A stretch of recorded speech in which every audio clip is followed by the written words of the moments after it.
അത് പരസ്യയോഗം എന്ന് പറയുമ്പോൾ പരസ്യമായിട്ട് ഞാൻ യേശുവിനെ കുറിച്ച് പറയുന്നത് 1974 ജൂലൈ മാസം 21 തീയതിയാണ്. അതെൻ്റെ വീട്ടിലാണ്. നിങ്ങൾക്കറിയാമല്ലോ, ഞാൻ ഒരു ഹൈന്ദവ കുടുംബത്തിലാണ് ജനിച്ചു വളർന്നത്. എൻ്റെ വീട് കേരളത്തിൻ്റെ കിഴക്കേറ്റമായ കൊച്ചറ എന്ന് പറയുന്ന അതിമനോഹരമായ, എന്നെ സംബന്ധിച്ചിടത്തോളം ലോകത്തിലെ ഏറ്റവും വലിയ, ഏറ്റവും ശ്രേഷ്ഠമായ ഗ്രാമം. മാനുഷികമായി ചിന്തിച്ചാൽ ഹൈറേഞ്ചിലെ ഒരു കിഴക്കൻ ഗ്രാമം, ഒരു മലയോര ഗ്രാമം, ഒരു കുടിയേറ്റ ഗ്രാമം, വലിയ പേരും പ്രസിദ്ധിയും ഒന്നുമില്ലാത്ത ഗ്രാമം. എന്നെ സംബന്ധിച്ചിടത്തോളം കൊച്ചറയേക്കാൾ വലിയൊരു ഗ്രാമം ഈ ഭൂമിയിൽ ഒരിടത്തുമില്ല. അപ്പോൾ അവിടെ വെച്ചാണ് ഞാൻ യേശുവിനെ എൻ്റെ രക്ഷകനായിട്ട് സ്വീകരിക്കുന്നത്. 1974 ജൂലൈ മാസം 20 തീയതി രാത്രി 8:30-ക്കും 9 മണിക്കും ഇടയ്ക്ക് കൊച്ചറയിൽ ഒരു തണുപ്പുള്ള രാത്രിയിൽ ഞാൻ ഒരു റോഡിൽ നിന്നുകൊണ്ട് യേശുവിനെ സ്വീകരിക്കുകയാണ്. ആരും എന്നോട് സുവിശേഷം പറഞ്ഞിരുന്നില്ല, ഒരു പ്രസംഗവും ഞാൻ കേട്ടുകൊണ്ടിരിക്കുകയല്ല. പരിശുദ്ധാത്മാവിൻ്റെ ഒരു പ്രത്യേക നിയോഗമുണ്ടായി, എനിക്ക് പാപബോധമുണ്ടായി. യേശു കർത്താവിനെ ഞാൻ സ്വീകരിക്കുന്നു. രക്ഷ എന്തെന്നറിഞ്ഞുകൂടാ, എങ്കിലും യേശുവിനെ സ്വീകരിക്കുന്നു. പക്ഷേ രക്ഷയുടെ സന്തോഷം ഞാൻ അനുഭവിക്കുന്നു. അന്ന് രാത്രിയിൽ ഒരു വലിയൊരു യുദ്ധക്കളമായിരുന്നു എൻ്റെ മനസ്സ്. യേശുവിന് വേണ്ടി ജീവിക്കണമെന്ന് ആഗ്രഹമുണ്ട്, പക്ഷെ ജീവിച്ചാൽ ഉണ്ടാകാവുന്ന പ്രത്യാഘാതങ്ങൾ എല്ലാം ഓർത്ത് ഒരു രഹസ്യ ക്രിസ്ത്യാനിയായി ജീവിക്കാൻ ആഗ്രഹിക്കുന്നു. അന്ന് രാത്രി തന്നെ പരസ്യമായി കർത്താവിന് വേണ്ടി പറയാനും ജീവിക്കാനും ഞാൻ തീരുമാനിക്കുകയാണ്. അതെൻ്റെ രക്ഷയുമായിട്ടുള്ള ഒരു അനുഭവമാണ്. അത് ഈ സാഹചര്യത്തിൽ പറയേണ്ടതില്ലാത്തതുകൊണ്ട് ഞാൻ ആ ഭാഗം വിടുകയാണ്. 21 തീയതി അടുത്ത പ്രഭാതം എൻ്റെ വീട്ടില് എൻ്റെ അമ്മയോട് ഞാൻ യേശുവിനെ സ്വീകരിച്ച കാര്യം പറയുകയാണ്. എന്ന് പറഞ്ഞാൽ ഞാൻ രക്ഷിക്കപ്പെട്ടതിൻ്റെ ഒരു ഏകദേശം ചില മണിക്കൂറുകൾ കഴിഞ്ഞ് അടുത്ത ദിവസം യേശുവിനെ കുറിച്ച് പറയുകയാണ്. അപ്പൊ യേശുവിനെ കുറിച്ച് മറ്റുള്ളവരോട് പറയണം എന്നുള്ളത് ഇത് കർത്താവിൻ്റെ കൽപ്പനയാണ് എന്നൊന്നും എനിക്കറിഞ്ഞുകൂടാ. ഞാൻ ആ ഭാഗമൊന്നും വായിച്ചിട്ടില്ല, അല്ലെങ്കിൽ തന്നെ എനിക്കതിനെക്കുറിച്ച് ഒന്നും തന്നെ അറിഞ്ഞുകൂടാ. ബൈബിൾ ഞാൻ അതുവരെ ആ കാലഘട്ടം വരെ വായിച്ചിട്ടില്ല. അപ്പം ഈ സുവിശേഷം എന്ന് പറയുന്നത് നമ്മുടെ ഉള്ളിൽ നിന്നുണ്ടാകേണ്ട ഒരു താല്പര്യമാണ്, ആരുടെ നിർബന്ധത്താൽ ഉണ്ടാകേണ്ട താല്പര്യമല്ല. എന്ന് പറഞ്ഞാൽ ദൈവം പോലും നിർബന്ധിക്കരുത്, നമ്മൾ സ്വയം നിർബന്ധിതരാകണം. അങ്ങനെ ഒരു സ്നേഹം കൊണ്ട് നമ്മൾ നിറയണം. അങ്ങനെ നമ്മൾ കർത്താവിനെ കുറിച്ച് പറയണം. നമുക്ക് സ്വർഗത്തിൽ പ്രതിഫലം കിട്ടുമെന്നുള്ള ചിന്തയിലോ, അല്ലെങ്കിൽ കർത്താവിൻ്റെ കൽപ്പന അനുസരിച്ചില്ലെങ്കിൽ നരകത്തിൽ പോകുമെന്നുള്ള ചിന്തയിലോ ഒന്നുമല്ല സുവിശേഷം പറയേണ്ടത്. ആ യേശുവിനോടുള്ള സ്നേഹം കൊണ്ട് നമ്മുടെ ഉള്ളിൽ ഉണ്ടായി വരണം. അത് എനിക്ക് ആദ്യമായിട്ട് അനുഭവപ്പെട്ടു. എൻ്റെ അമ്മയോട് സുവിശേഷം പറയുവാനായിട്ട് ദൈവം എനിക്കിടയാക്കി. ആദ്യമായിട്ട് ഞാൻ പരസ്യയോഗം കാണുന്നത് എൻ്റെ വീടിനടുത്ത് പാലാക്കണ്ടം എന്ന് പറയുന്ന സ്ഥലത്ത് പാസ്റ്റർ TS ജോർജ്, ഒരു തങ്കച്ചൻ സാർ, കുര്യൻ സാർ, ഇവരൊക്കെ നടത്തുന്ന യോഗമാണ്. ഞാനതിനെ എൻ്റെ അജ്ഞതയുടെ കാലത്ത് എതിർക്കുകയുണ്ടായി. പിന്നീട് ഞാൻ പരസ്യവും കാണുന്നത് എൻ്റെ പാസ്റ്റർ TS ജോർജ് നടത്തുന്ന പരസ്യവുമാണ്. അദ്ദേഹം ഇപ്പോഴേ ചിങ്ങവനത്തിനടുത്ത് ഞാലിയാവഴിക്കടുത്ത് താമസിക്കുന്നുണ്ട്. വൃദ്ധനാണ് അദ്ദേഹം.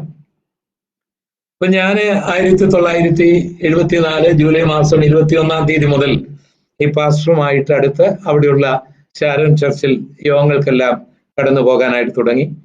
എല്ലാ ഞായറാഴ്ചയും പാസ്റ്റർ TS ജോർജ് പരസ്യങ്ങൾ നടത്തും. അദ്ദേഹത്തിന് ഒരു റാലി സൈക്കിൾ ഉണ്ട്. ആ സൈക്കിളിൽ ഒരു ചെറിയ മൈക്ക് സെറ്റ്, 4 ബാറ്ററിയിൽ പ്രവർത്തിക്കുന്ന ഒരു മൈക്ക് സെറ്റ്, ഹാൻഡിലിൽ വെച്ചിരിക്കുന്ന ഒരു ചെറിയ ഹോണ്, ഒരു പക്ഷേ ഒരു 300 മീറ്റർ ഒക്കെ ഉള്ള ആൾക്കാർക്ക് കേൾക്കാവുന്ന ശബ്ദം ഉള്ള ആ ഒരു മൈക്ക്. അന്നത്തെ കാലത്ത് ഹൈറേഞ്ചിനെ സംബന്ധിച്ചിടത്തോളം അതൊക്കെ ഒരു വലിയ മൈക്ക് സെറ്റാണ് എന്നുള്ള കാര്യം കൂടി ഞാൻ പറയട്ടെ. അപ്പോൾ അദ്ദേഹത്തോടു കൂടെ ഞാനും പരസ്യയോഗത്തിന് എൻ്റെ സ്വന്തം നാട്ടിൽ പോയി. അദ്ദേഹം പ്രസംഗിക്കുന്നത് ഇങ്ങനെ ആവേശത്തോട് കേട്ടു നിൽക്കും, പറയാൻ നമുക്കറിയത്തില്ലല്ലോ. പിന്നെ അദ്ദേഹം നൽകുന്ന ട്രാക്റ്റുകൾ കൊണ്ടുപോയി എൻ്റെ പ്രിയപ്പെട്ടവർക്ക്, എൻ്റെ സ്നേഹിതർക്ക് കൊണ്ടുപോയി കൊടുക്കും. ഇതായിരുന്നു എൻ്റെ ആദ്യത്തെ അനുഭവം. അങ്ങനെ ഒരു മാസം എല്ലാ ഞായറാഴ്ചയും എൻ്റെ പാസ്റ്ററോടൊപ്പം ഇങ്ങനെ പരസ്യയോഗത്തിന് പോയി പാസ്റ്റർ പ്രസംഗിക്കും. അങ്ങനെ എൻ്റെ വീടിനടുത്ത് പാലാക്കണ്ടം എന്ന് പറയുന്ന സ്ഥലത്ത്, അവിടെയാണല്ലോ ഞാൻ ആദ്യമായി ഒരു പരസ്യവും കാണുന്നത്. അവിടെയാണ് ആ പരിശോധനത്തെയാണ് ഞാൻ ആദ്യമായിട്ട് എതിർക്കുന്നത്.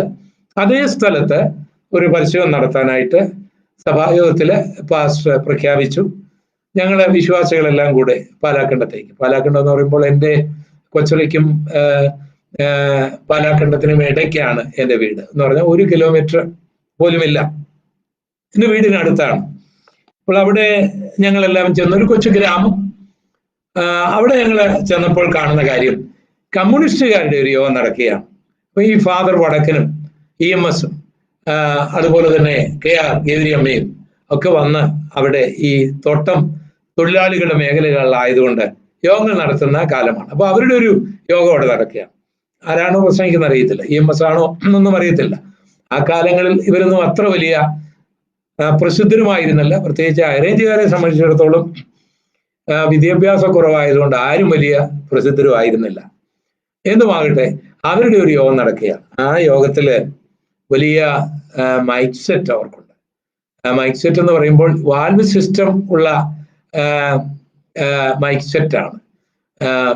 2 വലിയ കോളാമ്പി. പക്ഷെ അത് 1-2 കിലോമീറ്റർ അകലെ ആ ശബ്ദം കേൾക്കാനായിട്ട് പോകും. അന്ന് ഈ ടേപ്പ് റെക്കോർഡും ഇന്നത്തെ പോലുള്ള മൈക്ക് സെറ്റുകൾ ക്രമീകരണങ്ങൾ ഒന്നുമില്ലാതിരിക്കുന്ന ഒരു കാലഘട്ടമാണ്. അന്നത്തെ വലിയ പള്ളി പെരുന്നാളിലും ഒക്കെ ഇങ്ങനെ NB ഇട്ട് എഴുതിയിരിക്കും, ഈ ഇവിടെ മൈക്ക് ഉണ്ടായിരിക്കുന്നതാണ്, അല്ലെങ്കിൽ ഉച്ചഭാഷണം ഉണ്ടായിരിക്കുന്നതാണെന്ന് എഴുതിയിരിക്കും.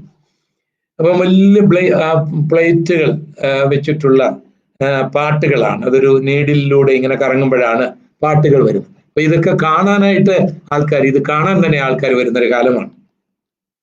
അപ്പൊ ഇവരുടെ മൈക്ക് പ്രവർത്തിക്കുകയാണ്. അപ്പൊ ഞങ്ങളുടെ കൊച്ചറയിലും അടുത്തുള്ള സമീപ പ്രദേശത്തിലും അതിന്റെ ശബ്ദം മുഴങ്ങുകയാണ്. ഇത് കണ്ടപ്പോൾ എനിക്ക് വലിയ നിരാശയാണ് തോന്നിയത്. ഒരു കമ്മ്യൂണിസ്റ്റ് ആദർശക്കാരനായിരുന്ന എനിക്ക് സന്തോഷമാണ് ഉണ്ടാകേണ്ടത്. പക്ഷേ അന്ന് സുവിശേഷം പ്രസംഗിക്കാൻ ഒക്കുന്നില്ലല്ലോ എന്നുള്ള ചിന്ത ഭയങ്കര പ്രയാസം ഉണ്ടാക്കി.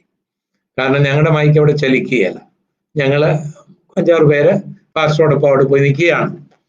അപ്പം കുറെ കഴിഞ്ഞപ്പോൾ എനിക്കൊരു തോന്നൽ തോന്നി, എൻ്റെ പാസ്റ്റർ ഇതുപോലെ ഒരു മൈക്കില് പ്രസംഗിച്ചിരുന്നെങ്കിൽ എത്രയോ ദൂരെ ഈ പ്രസംഗം കേൾക്കുമായിരുന്നു. ഈ കമ്മ്യൂണിസ്റ്റുകാർക്ക് ഇത് പ്രസംഗിക്കാമെങ്കിൽ എന്തുകൊണ്ട് എൻ്റെ പാസ്റ്റർക്ക് പ്രസംഗിച്ചുകൂടാ എന്നൊക്കെയാണ് എൻ്റെ മനസ്സിലേക്ക് വരുന്നത്. അപ്പോൾ എനിക്ക് അന്ന് ഒരു 19 വയസ്സ് കഴിഞ്ഞ പ്രായമാണ്, 20 വയസ്സോട് അടുക്കുന്ന ഒരു പ്രായമാണ്. ഞാൻ ഇവരുടെ സ്റ്റേജിന്റെ പുറകിൽ പോയി നോക്കിയപ്പോൾ അവിടെ ഈ മൈക്ക് സെറ്റുകാരന് വലിയ യജമാനായിട്ട് ഇങ്ങനെ ഇരുന്ന് ഇത് ഓപ്പറേറ്റ് ചെയ്തുകൊണ്ടിരിക്കുകയാണ്. അദ്ദേഹത്തിന്റെ മൈക്ക് സെറ്റ് 2 വലിയ ലൗഡ് സ്പീക്കറും ഒക്കെ ഉണ്ട്. അപ്പൊ ഞാൻ അദ്ദേഹത്തോട് ചോദിച്ചു, എപ്പോഴും നിങ്ങളുടെ ഈ യോഗം തീരും എന്ന് ചോദിച്ചു. അദ്ദേഹം പറഞ്ഞു, അത് ഇവര് പ്രസംഗിക്കുമ്പോഴേ തീരത്തുള്ളൂ, സന്ധ്യയാകുമ്പോൾ തീരുമായിരിക്കും എന്നോട്. ഞാൻ പറഞ്ഞു, ഇവരുടെ പ്രസംഗം തീരുമ്പോൾ എന്റെ പാസ്റ്റർക്ക് പ്രസംഗിക്കാൻ നിങ്ങൾക്ക് ഈ മൈക്ക് സെറ്റ് ഒന്ന് കൊടുക്കാവോ എന്ന് ചോദിച്ചു. വാടകയ്ക്ക്. അയാൾ പറഞ്ഞു കൊടുക്കാം, വാടക തരണമെന്ന് പറഞ്ഞു. ഞാൻ ചോദിച്ചു, എത്ര രൂപ തരണം? അത് 35 രൂപ തരണം.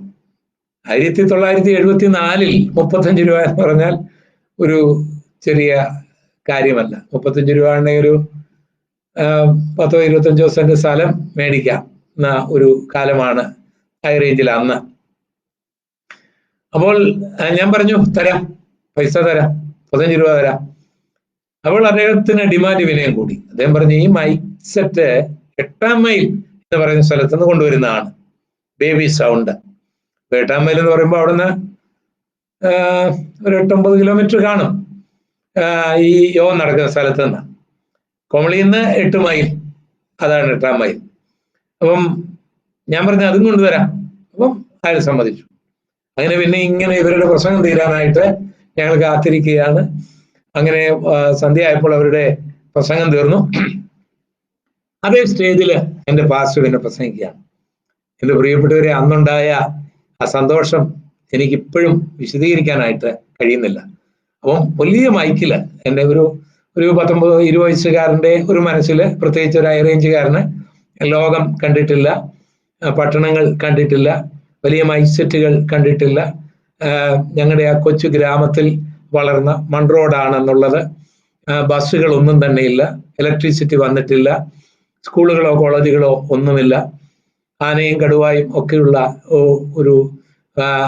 ഒരു കാലഘട്ടം അതിൻ്റെ പുറകിലുണ്ട്. അടുത്ത വനമൊക്കെ ഉണ്ടായിരുന്നുകൊണ്ട് അപ്പൊ ഇങ്ങനെയൊക്കെയുള്ള ഒരു പശ്ചാത്തലത്തിൽ കുടിയേറ്റ മേഖലക്കാര്, ഞങ്ങളെപ്പോലെ ഉപജീവനത്തിന് വകയില്ലാത്തവര് കുടിയേറി പാർത്ത ആ കൊച്ചു ഗ്രാമത്തിൽ വളർന്ന എനിക്ക് ഇതൊക്കെ വലിയൊരു അതിശയമാണ്. ഇങ്ങനെ എന്റെ പാസ്റ്റർ പ്രസംഗിക്കുകയാണ്. അപ്പൊ ആ ശബ്ദം പോകുന്നതൊക്കെ ഞാൻ അങ്ങ് ഭാവനയെ കാണുകയാണ്. എന്റെ വീട്ടിൽ ഇപ്പോൾ ആൾക്കാർക്ക് കേൾക്കാം, കൊച്ചറയെ കേൾക്കാം, ഒരുപക്ഷെ 8-ാം മൈലിൽ കേൾക്കുന്നുണ്ടോ, ഇതൊക്കെയാണ്. ഞാൻ അവിടെ നിന്ന് എനിക്ക് അങ്ങ് തുള്ളിച്ചാടണമെന്നുള്ള സന്തോഷമാണ്. എന്റെ പാസ്റ്റർ പ്രസംഗിക്കുകയാണ്. അദ്ദേഹം എത്ര സമയം പ്രസംഗിച്ചു എന്ന് എനിക്ക് അറിഞ്ഞുകൂടാ. അദ്ദേഹം വളരെ വൈകി പ്രസംഗിച്ചു എന്ന് എനിക്കറിയാം. അങ്ങനെ യോഗം തീർന്നു കഴിഞ്ഞപ്പോൾ ഈ മൈക്ക് സെറ്റ് കൊണ്ട് കൊടുക്കണമല്ലോ. അപ്പൊ എന്റെ ഒരു കൂട്ടുകാരൻ എൻ്റെ വീടിനടുത്ത് ബാബു എന്ന് പറയുന്നത്, ചാഴുവലത്ത് ബാബു, ആ ബാബു ഇപ്പോഴും ഉണ്ട്, എൻ്റെ കൂട്ടുകാരനാണ്. ഞാൻ ബാബുവിനെ കൂടെ വിളിച്ചു, ബാബു നമുക്കിത് 8-ാം മൈലിൽ കൊണ്ടുപോകണം. അപ്പൊ അന്ന് ഞങ്ങളുടെ സൈക്കിളിൽ ഇത് ബാറ്ററി, അപ്പൊ ആംപ്ലിഫയർ എന്ന് പറഞ്ഞാൽ ഈ ഇന്നത്തെ ആംപ്ലിഫയർ അല്ല, വാൽവ് സിസ്റ്റമാണ്. അത് അനങ്ങിയാലൊക്കെ പൊട്ടിപ്പോകും. അപ്പൊ അത് പിന്നെ അതിന്റെ സ്റ്റാൻഡ്, ഈ 2 കോളാമ്പി, പിന്നെ വയറ്, ഇതെല്ലാം അതിന്റെ മറ്റിതര ആർട്ടിക്കിൾസ് എല്ലാം കൂടെ കെട്ടിപ്പൊതിഞ്ഞ് ഞങ്ങൾ പോവുകയാണ്. വഴി നല്ല ടാരറ്റ റോഡൊന്നും അല്ല, കുഴിയും കുന്നുമാണ്, ഹൈറേഞ്ച് റോഡാണ്. ഇത് 74-ലെ കാര്യമാണ് ഞാൻ പറയുന്നത്. അപ്പോൾ അന്ന് കറണ്ടില്ല. ഹൈറേഞ്ചിലെ വീടുകളെല്ലാം ആ കാലങ്ങളിൽ ഒരു 8 മണിക്ക് മുമ്പ് തന്നെ വിളക്കുകളെല്ലാം അണയും. അപ്പോൾ ഒട്ടും കാണാൻ മേലാത്ത കൂരിരുട്ട്. ഞങ്ങൾ ഈ വണ്ടി തള്ളി പോവുകയാണ്. പലയിടത്തും വീഴാനിടയായി.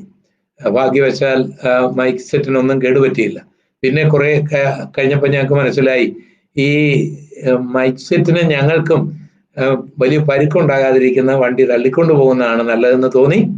അങ്ങനെ വണ്ടി തള്ളി ഞങ്ങൾ ഇത് 8-ാം മൈലിൽ കൊണ്ടുപോയി ഇദ്ദേഹത്തിന്റെ മൈക്ക് സെറ്റും എല്ലാം അവിടെ കൊടുത്ത്, അതിനു മുൻപ് തന്നെ അയാൾ പൈസയൊക്കെ മേടിച്ചിരുന്നു. അതിനുശേഷം ഞങ്ങൾ വീട്ടിൽ മടങ്ങി വന്നപ്പോൾ രാത്രി 1 മണിയായി. ഹൈറേഞ്ചിലെ തണുപ്പാണ്, ഹൈറേഞ്ചിലെ കൂരിരുട്ടാണ്, രാത്രിയാണ്, വന്യമൃഗങ്ങളുള്ള വഴിത്താരകളാണ്. ഈ പേടിയൊന്നും ഉണ്ടായില്ല. എൻ്റെ യേശുവിനെ കുറിച്ച് എൻ്റെ പാസ്റ്റർ വലിയ മൈക്കില് പ്രസംഗിച്ചു. ഒത്തിരി പേര് കേട്ടു. വീട്ടിൽ രാത്രി 1 മണിയായിട്ട് വന്നിട്ടും ഉറങ്ങാൻ കഴിഞ്ഞില്ല, സന്തോഷം കൊണ്ട് ഉറങ്ങാൻ കഴിഞ്ഞില്ല. എന്നാൽ പിന്നീട് പ്രിയപ്പെട്ടവരെ, ഞാനൊരു സംഭവം പറയട്ടെ. 1988 എന്ന് തോന്നുന്നു, കൃത്യമായിട്ട് ഓർക്കുന്നില്ല. ഒരു ദൈവത്തിന്റെ ദാസന് ബാബു തോമസ് എന്നെ അദ്ദേഹത്തിന്റെ മൻഹാട്ടനിലെ, ന്യൂയോർക്കിലെ മൻഹാട്ടൻ സിറ്റിയിൽ സ്റ്റുഡിയോയിൽ കൊണ്ടുപോവുകയാണ്. എൻ്റെ പ്രസംഗം അന്ന് ടെലികാസ്റ്റ് ചെയ്യുന്നുണ്ട്. അപ്പം ബാബു തോമസിന്റെ കാറിൽ, വില കൂടിയ കാറിൽ മൻഹാട്ടൻ സിറ്റിയിലൂടെ പോവുകയാണ്. ലോകത്തിലെ ഏറ്റവും വലിയ സിറ്റി ആണ് മൻഹാട്ടൻ സിറ്റി, ന്യൂയോർക്ക് സിറ്റി. അപ്പം അന്ന് വേൾഡ് ട്രേഡ് സെന്റർ എല്ലാം ഉണ്ട്, എംപയർ സ്റ്റേറ്റ് ബിൽഡിങ്ങും എല്ലാം ഉണ്ട്. അതുപോലെ 50 നില 60 നില തുടങ്ങിയ ഇന്നത്തെ ട്രംപിന് അവിടെ ഒരു ടവർ ഉണ്ട്. അന്ന് അതുണ്ടോ എന്ന് എനിക്ക് അറിഞ്ഞുകൂടാ. അപ്പം അങ്ങനെയുള്ള 100 കണക്കിന് ഫോറസ്റ്റ് ബിൽഡിംഗ് എന്ന് പറയുന്നതാണ് നല്ലത്. അങ്ങനെ തല ഉയർത്തി നിൽക്കുകയാണ്. റോഡിലൂടെ റോൾസ് റോയ്സും കാഡിലാക്കും മെഴ്സിഡീസ് ബെൻസും ഒക്കെ ഇങ്ങനെ ചീറിപ്പായുകയാണ്. തലയ്ക്ക് മുകളിലൂടെ കെനഡി എയർപോർട്ടിലേക്കും ലഗുവാഡ എയർപോർട്ടിലേക്കും ഒക്കെ ലാൻഡ് ചെയ്യാനായിട്ട് പോകുന്ന, ടേക്ക് ഓഫ് ചെയ്യുന്ന പ്ലെയിനുകൾ ഓരോ സെക്കൻഡിലും ഇങ്ങനെ ഉയരുന്നത് കാണാം. കെട്ടിടങ്ങളെല്ലാം ഇങ്ങനെ ഉയർന്നു നിൽക്കുകയാണ്. അദ്ദേഹം എന്നെ തന്റെ കാറില് ഈ സ്റ്റുഡിയോയിലേക്ക് കൊണ്ടുപോയപ്പോൾ എൻ്റെ മനസ്സ് അവിടെങ്ങും ആയിരുന്നില്ല. 74-ലേക്ക് മടങ്ങിപ്പോയി. ഞങ്ങളുടെ പാലാഖണ്ഡം, മൺകട്ടകൾ ഉള്ള കടകൾ, പുല്ലുകൾ മേഞ്ഞ കടകൾ, ഓടൊന്നുമില്ല, കാട്ട കമ്പുകളൊക്കെ വെച്ചുള്ള കടകൾ, സിമെന്റ് തറയൊന്നുമല്ല, മൺതറകളാണ്. അതിൽ ഞങ്ങളുടെ അറേഞ്ചുകാരായ പ്രിയപ്പെട്ടവർ കുത്തിയിരിക്കുന്നു, തലയെക്കെട്ടുമൊക്കെ കെട്ടിയിട്ടുണ്ട്. മൺ റോഡാണ്, വല്ലപ്പോഴും ഒരു കാളവണ്ടിയൊക്കെ പോകുന്നുണ്ട്. എൻ്റെ പാസ്റ്റർ നിന്ന് പ്രസംഗിക്കുന്നു, വലിയ മൈക്ക്, ഒത്തിരി പേർ കേൾക്കുന്നു. അപ്പോൾ എനിക്ക് കാഡിലാക്ക് കാണാനും റോൾസ് റോയ്സ് കാണാനും വലിയ ബിൽഡിങ് കാണാനും പ്ലെയിൻ ഇങ്ങനെ തലയ്ക്ക് മുകളിലൂടെ പറക്കുന്ന കാണാനൊന്നും ആയിരുന്നില്ല സമയം. ആ പഴയ കാളവണ്ടിയും ഞങ്ങളുടെ മൺറോഡും ഓർമ്മയിലേക്ക് വരികയാണ്. അപ്പം ബാബു തോമസ് എന്നെ തട്ടി ഉണർത്തി, പക്ഷേ നമ്മളെ സ്റ്റുഡിയോയിലോട്ട് പോവുകയാണ്. അപ്പൊ സ്റ്റുഡിയോയിൽ ചെന്നു. അവിടെ നിന്ന് എന്നോട് പറഞ്ഞു, ഇന്ന് പാസ്റ്ററുടെ പ്രസംഗം ഫ്ലോറിഡയിൽ ചെല്ലും, കെൻഡക്കിയിൽ ചെല്ലും, ഫിലദൽഫിയയിൽ ചെല്ലും, അവിടെ ചെല്ലും, ഇവിടെ ചെല്ലും എന്നൊക്കെ അദ്ദേഹം ഇങ്ങനെ പറഞ്ഞുകൊണ്ടേ ഇരുന്നു. അതൊന്നും എൻ്റെ മനസ്സിൽ വന്നില്ല. എൻ്റെ ചിന്തകളെല്ലാം എൻ്റെ പാസ്റ്റർ നിന്ന് പ്രസംഗിക്കുന്ന ആ രംഗം എൻ്റെ മനസ്സിൽ നിറഞ്ഞുകൊണ്ടേയിരുന്നു. അതായിരുന്നു പരസ്യവുമായിട്ടുള്ള മറ്റൊരു ബന്ധം. രക്ഷിക്കപ്പെട്ടതിൻ്റെ അതിനുശേഷം 1 മാസം കഴിഞ്ഞപ്പോൾ, ഓഗസ്റ്റ് മാസത്തിൽ ആയപ്പോൾ എൻ്റെ ചിന്തകൾക്ക് വേറൊരു മാറ്റം വന്നു. നമ്മൾ തന്നെ താലന്ത് ചെലവഴിക്കണം എന്നുള്ള ഒരു ക്ലാസ്, ഒരു താലന്ത് കുഴിച്ചിട്ടവനെ കുറിച്ചുള്ള എൻ്റെ പാസ്റ്റർ ഒരു ഭവന പ്രാർത്ഥനയിൽ നടത്തിയ ക്ലാസ് എന്നെ വളരെ ചിന്തിപ്പിച്ചു. താലന്ത് കുഴിച്ചിടുക. അപ്പോൾ ഞാൻ എൻ്റെ കൂട്ടുകാരോട് പറഞ്ഞു, നമുക്കും നമ്മുടെ പാസ്റ്ററെ പോലെ പരസ്യത്തിന് പോകണം. അങ്ങനെ ഞാൻ സഭയിൽ 4 ചെറുപ്പക്കാരെ സംഘടിപ്പിച്ചു, എൻ്റെ കൂട്ടുകാരൻ. അതിലൊരു ബേബിക്കുട്ടിയുണ്ട്, ബാബുണ്ട്, ബേബിക്കുട്ടി ഇന്നുമുണ്ട്, കൊച്ചറയില് ഉണ്ട്, നല്ലൊരു എഴുത്തുകാരനാണ്, നല്ലൊരു കൺവെൻഷൻ പ്രാസംഗികനാണ്, പോസ്റ്റ് ഗ്രാജുവേറ്റ് ആണ്. എൻ്റെ സ്നേഹിതൻ ബാബു ഇന്നുമുണ്ട്. അവരൊക്കെ കൊച്ചറയിലാണ്. മറ്റു ചില ചെറുപ്പക്കാരുമായിട്ട് ഞങ്ങള് പുറ്റടി എന്ന് പറയുന്ന സ്ഥലം, എൻ്റെ വീട്ടിൽ നിന്ന് ഒരു 4 കിലോമീറ്റർ അകലെയാണ്. അത് കൊമളി മൂന്നാർ റോഡിനിടയ്ക്കുള്ള ഒരു സ്ഥലമാണ്, വണ്ടംമേടിനടുത്ത്. അവിടേക്കാണ് ഞങ്ങൾ പരസ്യത്തിന് പോയി. ഞങ്ങൾ 4 പേരുണ്ട്. അപ്പൊ ഞാൻ രക്ഷിക്കപ്പെട്ടിട്ട് 1 മാസമായി. ഞങ്ങളുടെ കൂട്ടത്തിൽ പ്രസംഗിക്കാൻ അല്പം കഴിവുള്ള ആള് ഞാനാണ്. കാരണം ഞാൻ രക്ഷിക്കപ്പെട്ടിട്ട് 1 മാസമായല്ലോ. എന്നേക്കാൾ പ്രസംഗിക്കാൻ കഴിവുള്ളവരായിരുന്നു എൻ്റെ കൂടെ ഉണ്ടായിരുന്ന 3 പേർ. അപ്പോൾ നിങ്ങൾക്ക് ഏകദേശം കാര്യം മനസ്സിലായി എന്നോർക്കണം. പ്രസംഗിക്കാൻ കഴിവൊന്നുമില്ല, പക്ഷെ യേശുവിനെ കുറിച്ച് പറയണമെന്നുള്ള ഉത്കടമായ ആഗ്രഹം. മൈക്കുകളിലൊന്നുമില്ല. ഞങ്ങൾ പുറ്റടിയിൽ പോയി നിന്നു, ഒരു പാട്ട് പാടി. അപ്പൊ എൻ്റെ കയ്യിൽ ദൈവസഹായം എന്ന് പറയുന്ന ഒരു ചെറിയ ബുക്ക്ലെറ്റ് ഉണ്ടായിരുന്നു. ആ ബുക്ക്ലെറ്റിൽ മുഴുവൻ വാക്യങ്ങളാണ്. ഇന്നും അതുണ്ട്. ആ ദൈവസഹായം, ഒരു പരുന്തിങ്ങനെ പറക്കുന്നതും കൈ കാണിക്കുന്നതും ഒക്കെയുള്ള അത് മുഴുവൻ വാക്യങ്ങളാണ് അതിനകത്ത്. അപ്പൊ അങ്ങനെ ഒരു പുസ്തകം എനിക്കുണ്ട്. പിന്നെ ബൈബിളും ഉണ്ട്. അപ്പൊ ഇതാണ് ക്രിസ്ത്യ ലോകത്തിൽ വന്നതിന് ശേഷം ബൈബിൾ കഴിഞ്ഞാൽ, ഈ 1 മാസം കൊണ്ട് ബൈബിൾ കഴിഞ്ഞാൽ വായിച്ച കിട്ടിയ പുസ്തകം. ഹൈറേഞ്ചല്ലേ, മറ്റു പുസ്തകങ്ങളൊന്നും ഞങ്ങൾക്ക് അന്നില്ല. ഈ ക്രിസ്തീയ പുസ്തകങ്ങൾ അന്നില്ല, എനിക്കില്ല, മറ്റുള്ളവർക്കുണ്ടായിരിക്കും ഒരു പക്ഷേ. അപ്പൊ ആ വാക്യങ്ങൾ ആണ് ഞാൻ പ്രസംഗിക്കാൻ ഉപയോഗിച്ചത്. അപ്പം അതിലൊരു വാക്യം പറയും, പതുക്കെ പറയും, പിന്നെ ഉറച്ചു പറയും, നീട്ടി പറയും, കുറുക്കെ പറയും. അങ്ങനെ 2-3 പ്രാവശ്യം കഴിയുമ്പോൾ ഒരു പ്രസംഗം തീരും.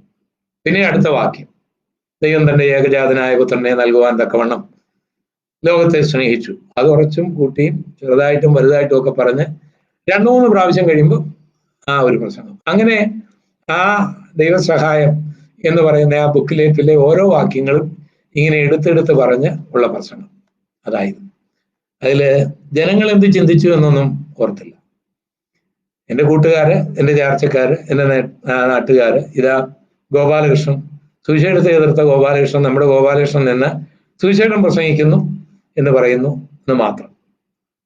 അന്ന് ഞങ്ങള് വെള്ളിമല എന്ന് പറയുന്ന സ്ഥലത്തും ഒരു യോഗം നടത്തി. വണ്ടമേടിനടുത്തുള്ള ഒരു സ്ഥലമാണ് വെള്ളിമല. അങ്ങനെ ആ 2 യോഗം കഴിഞ്ഞപ്പോൾ, 2 യോഗം എന്ന് പറഞ്ഞാൽ ഇതാണ്: കൈയടിച്ച് പാട്ട് പാടും, എന്നിട്ട് ഈ ബുക്കിലേറ്റ് വായിക്കും, കുറച്ച് വായിക്കും. ഇതാണ് പ്രസംഗം എന്ന് പറയുന്നത്. ഇതിന്റെ കൂടെ എന്തെങ്കിലുമൊക്കെ ചേർത്തും കൂടെ പറയും. കുറച്ചു പേരൊക്കെ കേൾക്കും. പ്രത്യേകിച്ച് ഞങ്ങളുടെ നാടായതുകൊണ്ട് ആൾക്കാർ കേൾക്കും. അവർക്ക് ഞാനിങ്ങനെ മാനസാന്തരപ്പെട്ട് തന്നെ ഒരത്ഭുതമായിരുന്നുകൊണ്ട് കളിയാക്കാനാണെങ്കിലും ചിലർക്ക് ഇരുന്ന് ചിരിക്കും. പ്രസംഗമൊന്നും അല്ലല്ലോ ഈ നടത്തുന്നത്, പരിശോധത്തിന്റെ ഒരു രീതിയൊന്നും അല്ലല്ലോ, പ്രസംഗിക്കാതെ നമുക്കറിയത്തില്ല. ആ 2 യോഗം കഴിഞ്ഞപ്പോഴേ യേശുവിനെ കുറിച്ച് പ്രസംഗിക്കണമെന്നുള്ള ആവേശം വർദ്ധിച്ചു. പിന്നെ ഞാൻ ഒറ്റയ്ക്ക് പ്രസംഗിക്കും കൊച്ചറയില്ല. ഞായറാഴ്ച കൂട്ടുകാരുമായിട്ട് പ്രസംഗിക്കാൻ പോകും.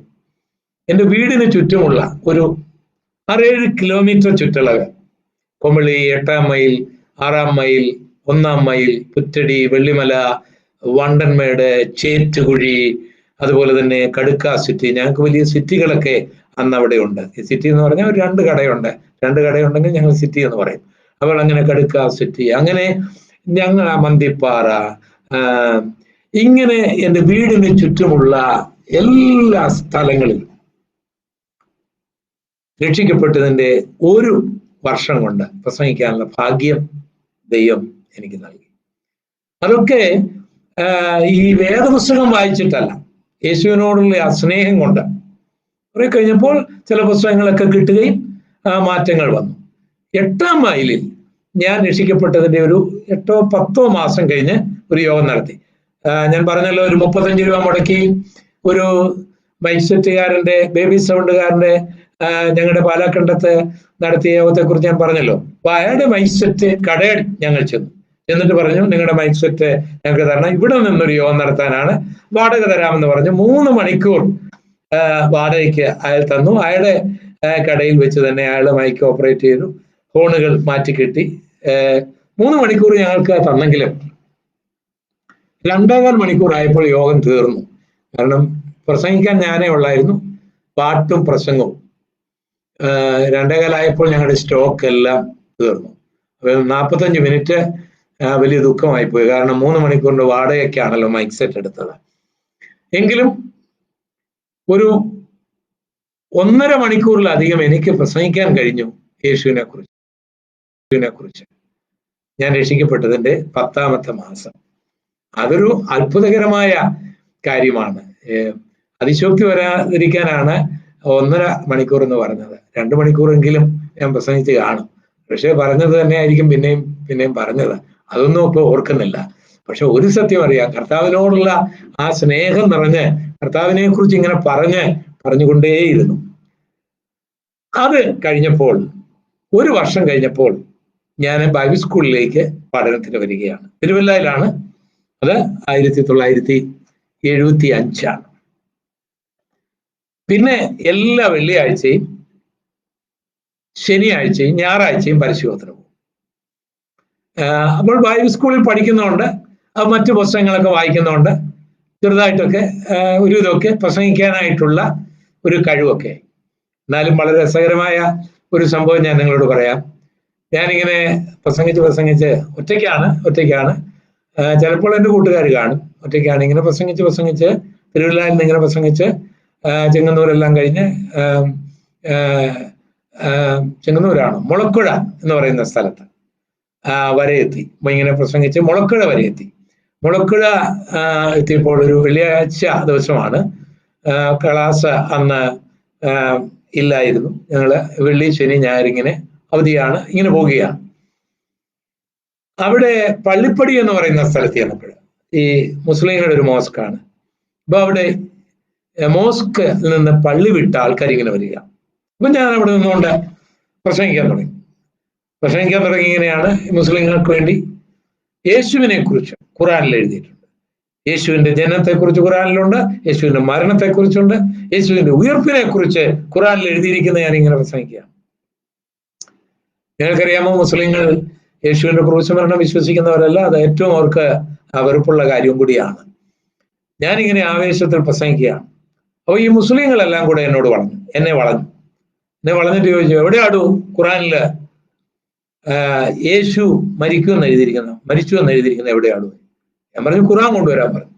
അയാൾ ഖുറാൻ കൊണ്ടുവന്നു. ഞാൻ ആദ്യമായിട്ട് ഖുറാൻ കാണുകയാണ് ജീവിതത്തിൽ. വാസ്തവത്തില് സുവിശേഷ രാജ്യം എന്ന് പറയുന്ന ഒരു പുസ്തകത്തില് ഈ മറിയം സൂറത്ത് 19-ാം അധ്യായത്തിൽ അതിന്റെ 33-ാമത്തെ ആയത്തിൽ ഈസായുടെ ജനനം, മരണം, ഉയർപ്പല്ല, അതിന് വേറൊരു പദമാണ് എന്നതിനെ കുറിച്ചൊരു കാര്യം ഇവിടെ എഴുതിയിട്ടുണ്ട്. അത് ഞാൻ ഈ സുവിശേഷ രാജ്യത്തിൽ നിന്ന് വായിച്ചാണ് പ്രസംഗിച്ചത്. ഖുറാനിൽ നിന്ന് വായിച്ചൊന്നുമല്ല. ഖുറാനുമായിട്ട് വന്നപ്പോൾ ആണ് ഇത്. ഞാൻ ആദ്യമായിട്ട് ഖുറാൻ കാണുകയാണ്. എങ്കിലും വായിക്കാൻ അവരോട് പറഞ്ഞു. അന്നാണ് എനിക്ക് മനസ്സിലായത് ഇടത്തുനിന്ന് വലത്തോട്ടാണ് വായിക്കുന്നതെന്ന്. പിന്നെ അവർക്ക് മനസ്സിലായി ഇവൻ ഒരു ചുക്കും അറിയത്തില്ലെന്ന്. ഏതായാലും അവരെന്നെ തല്ലിയില്ല. സമയം പിന്നെ ഒത്തിരി വൈകി. ആ പള്ളിപ്പടിക്കടുത്തുള്ള ഒരു കടത്തിണ്ണയിൽ, അവരുടെ ഒരു കടത്തിണ്ണയിൽ തന്നെ ഉറങ്ങിയിട്ട് അടുത്ത പ്രഭാതത്തിൽ ഞാൻ പിന്നെയും നടന്ന് സുവിശേഷം പ്രസംഗിച്ചുകൊണ്ടിരുന്നു. അങ്ങനെ അറിവില്ലായ്മയുടെ ആ കാലങ്ങളിൽ ഭോഷത്വങ്ങൾ പറഞ്ഞ സന്ദർഭങ്ങളുമുണ്ട്. എങ്കിലും യേശുവിനെ കുറിച്ച് പറയണമെന്നുള്ള ഉത്കടമായിട്ടുള്ള ആഗ്രഹം. അപ്പോൾ എല്ലാ വെള്ളിയാഴ്ചയും ഞാനിങ്ങനെ പരിശോധനായിട്ട് പോകും. അപ്പോൾ 3 വർഷമാണ് ഞാൻ ഷാരോണിൽ പഠിച്ച്. 3 വർഷത്തിൽ 3 മാസം അവധിക്കാലമാണ്. അവധിക്കാലങ്ങൾ എല്ലാവരും വീട്ടിൽ പോകുമ്പോൾ ഞാനിങ്ങനെ പരിശോധനായിട്ട് കടന്നു പോകും. ഒറ്റയ്ക്കാണ് കടന്നു പോകുന്നത്. ആ കടന്നു പോകുന്ന യാത്രയിൽ വളരെ വളരെ വളരെ ചിന്തനീയമായ ഒത്തിരി കാര്യങ്ങൾ നടന്നിട്ടുണ്ട്. അതിലൊരു 2-3 കാര്യം ഒന്ന് വേഗം പറഞ്ഞുവിടാം. ഇങ്ങനെ ഞാൻ നടന്ന് കൊട്ടാരക്കര എന്ന് പറയുന്ന സ്ഥലത്തെത്തി. നടന്നാണ് പോകുന്നത്. ഒരു ദിവസമോ 2 ദിവസമോ ഒരാഴ്ചയോ അല്ല, 3 മാസവും നടപ്പാണ്. ഈ നടക്കുമ്പോഴേ കാലൊക്കെ നീര് വെക്കും, വേദനിക്കും. അപ്പോൾ ആഹാരം കഴിക്കാൻ ആഗ്രഹം ഉണ്ടാകും, ചെറുപ്പമല്ലേ, എവിടെയെങ്കിലും ഒന്ന് താമസിക്കാൻ ആഗ്രഹം തോന്നും. പക്ഷെ ചിലപ്പോഴൊക്കെ ചിലർക്ക് വിളിക്കും, ചിലർക്ക് വീട്ടിൽ കൊണ്ടുപോകും, ചിലർക്ക് പണം തരും, ചിലർക്കൊക്കെ ഭക്ഷണം തരും, ചിലർക്ക് വസ്ത്രം കഴിയാനുള്ള അവസരം തരും. മിക്കവാറും ഒക്കെ കടത്തിണ്ണയിലാണ്, പച്ചവെള്ളമാണ് മിക്കവാറും. ചില അവസ്ഥകൾക്കെല്ലാം മാറ്റം വരും. അങ്ങനെ വിശന്ന് ഞാൻ ഇങ്ങനെ നടന്ന് ഈ അടൂര് എത്തി. അടൂരെത്തിയപ്പോഴ് ചില കാര്യങ്ങൾ എനിക്ക് തുറന്നു പറയാനൊക്കെയില്ല. കാരണം ജീവിച്ചിരിക്കുന്നവർക്ക് അത് വലിയ ബുദ്ധിമുട്ടാകും. അതുകൊണ്ട് നിങ്ങൾ കൂടുതൽ അതിനെക്കുറിച്ച് ചിന്തിക്കേണ്ടതായിട്ടില്ല എന്നുള്ള കാര്യം ഓർപ്പിക്കുകയാണ്. അങ്ങനെ അടൂരിന്റെ മേഖലയിൽ വന്നപ്പോഴ് ഞാൻ കൂടെ സുവിശേഷം പറഞ്ഞ് രക്ഷിക്കപ്പെട്ട ഒരു ചെറുപ്പക്കാരൻ അടൂരാണ് വിവാഹം കഴിച്ചത്. ഒരു പാസ്റ്ററുടെ മകളെയാണ് വിവാഹം കഴിച്ചിരിക്കുന്നത്. അപ്പം അദ്ദേഹത്തെ ഒന്ന് കാണാം എന്നോർത്ത് ഞാൻ ആ പാഴ്സണേജിൽ കയറി ചെല്ലുകയാണ്. സാധാരണ ആഹാരമില്ലാത്തപ്പോഴും വിശക്കുമ്പോഴും ഞാൻ സാറിന് ഒരു വീട്ടിലും അങ്ങനെ കയറി ചെല്ലാറില്ല. എന്നാൽ അങ്ങനെ കയറിപ്പോയി. അതിന്റെ കുറ്റമായിരിക്കാം എന്തോ. അപ്പോൾ അവിടെ ചെന്നപ്പോൾ പാസ്റ്ററുടെ ഭാര്യ കൊച്ചമ്മയേ ഉള്ളൂ. അപ്പൊ ഞാൻ ഇങ്ങനെ സുവിശേഷം പറയുന്ന ആളാണ് എന്നൊക്കെ നിലയിലൊരു ട്രാക്റ്റും ഒക്കെ ഉണ്ട്. ഇതൊക്കെ കൊടുക്കാൻ പരിശ്രമിച്ചപ്പോൾ ഈ കൊച്ചമ്മ പറഞ്ഞു, ഇങ്ങനെ ഒത്തിരി എണ്ണ ഇറങ്ങിയിട്ടുണ്ട് വേലയും പണിയൊന്നും ഇല്ലാതെ ഉപജീവനത്തിന് വേണ്ടി. ഞാൻ അവിടെ ഇരുന്ന് ഉരുകിപ്പോയി. അപ്പാടെ ആഹാരം കഴിച്ചിട്ടില്ല, രാവിലെയും കഴിച്ചിട്ടില്ല, ഉച്ചയ്ക്കും കഴിച്ചിട്ടില്ല. നടന്ന കാലിൽ വേദനയുണ്ട്, ഭയങ്കരമായ ഒരു വേദനയായിപ്പോയി. ഞാൻ പിന്നെ വേഗം അവിടെ നിന്ന് ഇറങ്ങിപ്പോയി. വാസ്തവത്തിൽ ഈ പോൾ ഗോപാലകൃഷ്ണനാണ് ഈ വന്നിരിക്കുന്നതെന്ന് അവരറിഞ്ഞില്ല എന്നുള്ളതാണ് ഒരു വലിയ സത്യം. അറിഞ്ഞിരുന്നെങ്കിൽ അവരങ്ങനെ ചെയ്യില്ലായിരുന്നു എന്നാണ് എൻ്റെ ധാരണ. എന്തുമാകട്ടെ, അതൊരു അനുഭവമാണ്. പിന്നെ ആ പല സ്ഥലങ്ങളിലൂടെയൊക്കെ നടന്ന് ഒക്കെ ഞാൻ ഈ കൊട്ടാരക്കര എന്ന് പറയുന്ന സ്ഥലത്തെത്തി. അപ്പൊ കൊട്ടാരക്കരയിൽ എത്തുമ്പോഴും എൻ്റെ മനസ്സിൽ ഒരു മാനുഷികത വന്നു. അവിടെയൊക്കെ ഒത്തിരി വിശ്വാസികളുണ്ടെന്നും അപ്പം അവിടെ ചെന്നാൽ ആരെങ്കിലും ഒക്കെ നമ്മളെ സ്വീകരിക്കുമെന്നും ഒക്കെ ഒരു ചിന്ത എനിക്കുണ്ടായി. അപ്പം പരസ്യവും മാത്രമല്ല, സുവിശേഷം മാത്രമല്ല, ആരെങ്കിലും ഒക്കെ വിളിക്കണമെന്നൊക്കെ ഒരു ആഗ്രഹം കൂടെ ഉണ്ടാകുകയാണ്. ശരീരം അത് ആവശ്യപ്പെടുകയാണ്, വയറത് ആവശ്യപ്പെടുകയാണ്. അങ്ങനെ ഞാൻ കൊട്ടാരക്കരയിൽ ചെന്നു, പരസ്യവും നടത്തി. പക്ഷെ ഒരു മനുഷ്യനും തിരിഞ്ഞു നോക്കിയില്ല. ഇപ്പോഴാ യാത്രയില് ഞാൻ ഒരു ഷെഡില്, ഒരു ട്യൂട്ടോറിയൽ കോളേജായിരുന്നു അത്, ഒരു ഷെഡില് കയറി. ആ ഷെഡ് എനിക്കിപ്പോഴും ഓർമ്മയുണ്ട്. ഇപ്പോഴാ അവിടെ ആ ഷെഡൊന്നുമില്ല, സിമെന്റ് ഒന്നുമില്ല, സിമെന്റ് തറയാണെന്ന് തോന്നുന്നു. അതിന്റെ ഭിത്തിയൊക്കെ ഈ പനമ്പാണ്, പനമ്പ് കൊണ്ടുള്ള ഭിത്തി. പിന്നെ ടാറ് പൂശിയിട്ടുണ്ട്, ടാറോ കരിയോയിലോ പൂശിയിട്ടുണ്ട്. ഒത്തിരി ബെഞ്ചുകൾ എല്ലാം. അപ്പൊ എനിക്ക് ഭയങ്കര സന്തോഷം തോന്നി. നമ്മുടെ ബെഡ്റൂം വളരെ വിശാലമാണ്. എത്ര മേശയും എടുത്തിടാം, എത്ര ബെഞ്ചും എടുത്തിട്ട് വീതിയോ നീളമോ കൂട്ടാം. അപ്പൊ ഞാൻ എല്ലാം ബെഞ്ചും ഒക്കെ എടുത്തിട്ട് നല്ല വിശാലമായ ഒരു കട്ടിലും ഒക്കെ ഉണ്ടാക്കി കാല് നിവർത്തി, കടത്തിണ്ണ കിടക്കുന്നതിനേക്കാളും ഒക്കെ നല്ലതാണല്ലോ ഒന്ന് ഉറങ്ങാം എന്നോർത്ത് ഇങ്ങനെ കിടക്കാൻ ഒരുങ്ങിയപ്പോഴേ തൊട്ടടുത്ത് നിന്ന് ഒരു പട്ടി കുരയ്ക്കാൻ തുടങ്ങി. എന്നെ കണ്ടുകൊണ്ടാണ് കുരയ്ക്കുന്നത്. നമുക്കറിയാം, ഒരാളെ കണ്ടാൽ പിന്നെ പട്ടി കുര നിർത്തുകയില്ലല്ലോ. അപ്പൊ ഇങ്ങനെ പട്ടി കുരച്ചുകൊണ്ടിരുന്നപ്പോഴ് അടുത്ത പട്ടിയും കുരയ്ക്കാൻ തുടങ്ങി. പിന്നെ കുര വർദ്ധിക്കാൻ തുടങ്ങി. കൊട്ടാരക്കരയിലെ എല്ലാ പട്ടികളും കുരയ്ക്കുന്ന പോലെ എനിക്ക് തോന്നുക. അപ്പൊ എനിക്ക് അന്നേരം ഉണ്ടായ ഭയം, ആരെങ്കിലും വന്ന് കള്ളനാണോ, എന്തിനാണോ ഇവിടെ കയറിയിരിക്കുമെന്ന് പറഞ്ഞ് അടിക്കുമോ എന്നൊക്കെ ഉള്ളൊരു പേടിയാ മനസ്സിൽ. ഞാൻ പിന്നെ ദൈവത്തോട് ഇങ്ങനെ പ്രാർത്ഥിച്ചു, കർത്താവേ, മനുഷ്യനെ നോക്കി ഇറങ്ങി, അബദ്ധമായി പോയി, എന്നോട് ക്ഷമിക്കണം കർത്താവേ, ഇനി ഞാൻ ഒരിക്കലും അങ്ങനെ പോവുകയല്ല എന്നൊക്കെ പറഞ്ഞ കർത്താവിനോട് പേടിയുണ്ട്. ഈ പട്ടിയെ എനിക്ക് അന്നും പേടിയാണ്, ഇന്നും പേടിയാണ്. പട്ടി കുറയ്ക്കുമ്പോൾ വണ്ടിയിലിരുന്ന് ഞാൻ ചാടിയിട്ടുണ്ട്. ഏതായാലും പേടികൊണ്ട് ഞാൻ അങ്ങനെ പ്രാർത്ഥിച്ചു. എനിക്ക് പട്ടി ഏതായാലും കുറെ നിർത്തി എളുപ്പമെന്ന്. ഓൾ ഓഫ് സഡൻ ബ്രേക്ക് ചെയ്ത പോലുള്ള ഒരു അനുഭവമായിരുന്നു പിന്നെ ഉണ്ടായി. പിന്നെ ഒരു പട്ടിയും അന്ന് അവിടെ കുറച്ചില്ലെന്നാണ് എനിക്ക് തോന്നുന്നത്. ഞാൻ ഉറങ്ങിപ്പോയി, സുഖമായി ഉറങ്ങി, നല്ല ഉറക്കം. വലിയ ചൂടൊന്നും ഇല്ലായിരുന്നു, കാരണം ഇതിന്റെ കുറെ ഭാഗം തുറന്നു കിടന്നിരുന്നു. അവിടുന്ന് പിന്നെ ഞാനിങ്ങനെ നടന്ന് ഓടനാവട്ടം വരെ നടന്നു ചെന്നു. അപ്പൊ ഓടനാവട്ടം നടന്നു ചെന്നപ്പോഴേ ഞങ്ങളുടെ വീടിനടുത്ത് കൊച്ചറയ്ക്കടുത്ത് 6-ാം മൈൽ എന്ന് പറയുന്ന സ്ഥലം ഉണ്ട്. ആ സ്ഥലത്ത് പ്രവർത്തിച്ചിരുന്ന ഒരാളുണ്ടായിരുന്നു അവിടെ. പേര് പറയാൻ ആഗ്രഹിക്കുന്നില്ല. അദ്ദേഹത്തെ ഞാൻ അവിടെ കാണുകയാണ്. കണ്ടപ്പോൾ ഭയങ്കര സന്തോഷം തോന്നി. അദ്ദേഹം എന്നെ തന്റെ വീട്ടിലോട്ട് കൊണ്ടുവന്നൊക്കെ ഞാൻ ഓർത്തു. പക്ഷെ പുള്ളി എന്നോട് ബ്രദറെ എന്താ ഇവിടെ? ഞാൻ പറഞ്ഞിങ്ങനെ പരിശോധന നടത്തി വരികയാണ് എന്നൊക്കെ പറഞ്ഞപ്പോൾ അദ്ദേഹം എനിക്ക് കൈയൊക്കെ തന്നു. ഹല്ലേലൂയ, ദൈവം അനുഗ്രഹിക്കട്ടെ എന്ന് പറഞ്ഞ് അദ്ദേഹം എന്തോ സാധനമൊക്കെ മേടിച്ച് അദ്ദേഹത്തിന്റെ വീട്ടിലോട്ട് പോയി. ഞാൻ പിന്നെയും നടക്കാൻ തുടങ്ങി. അവിടെ ഓടനാവട്ടംകാരൻ ശമൂവേൽകുട്ടി പാസ്റ്റർ എന്ന് പറയുന്ന ഒരു ദേവദാസനുണ്ടായിരുന്നു.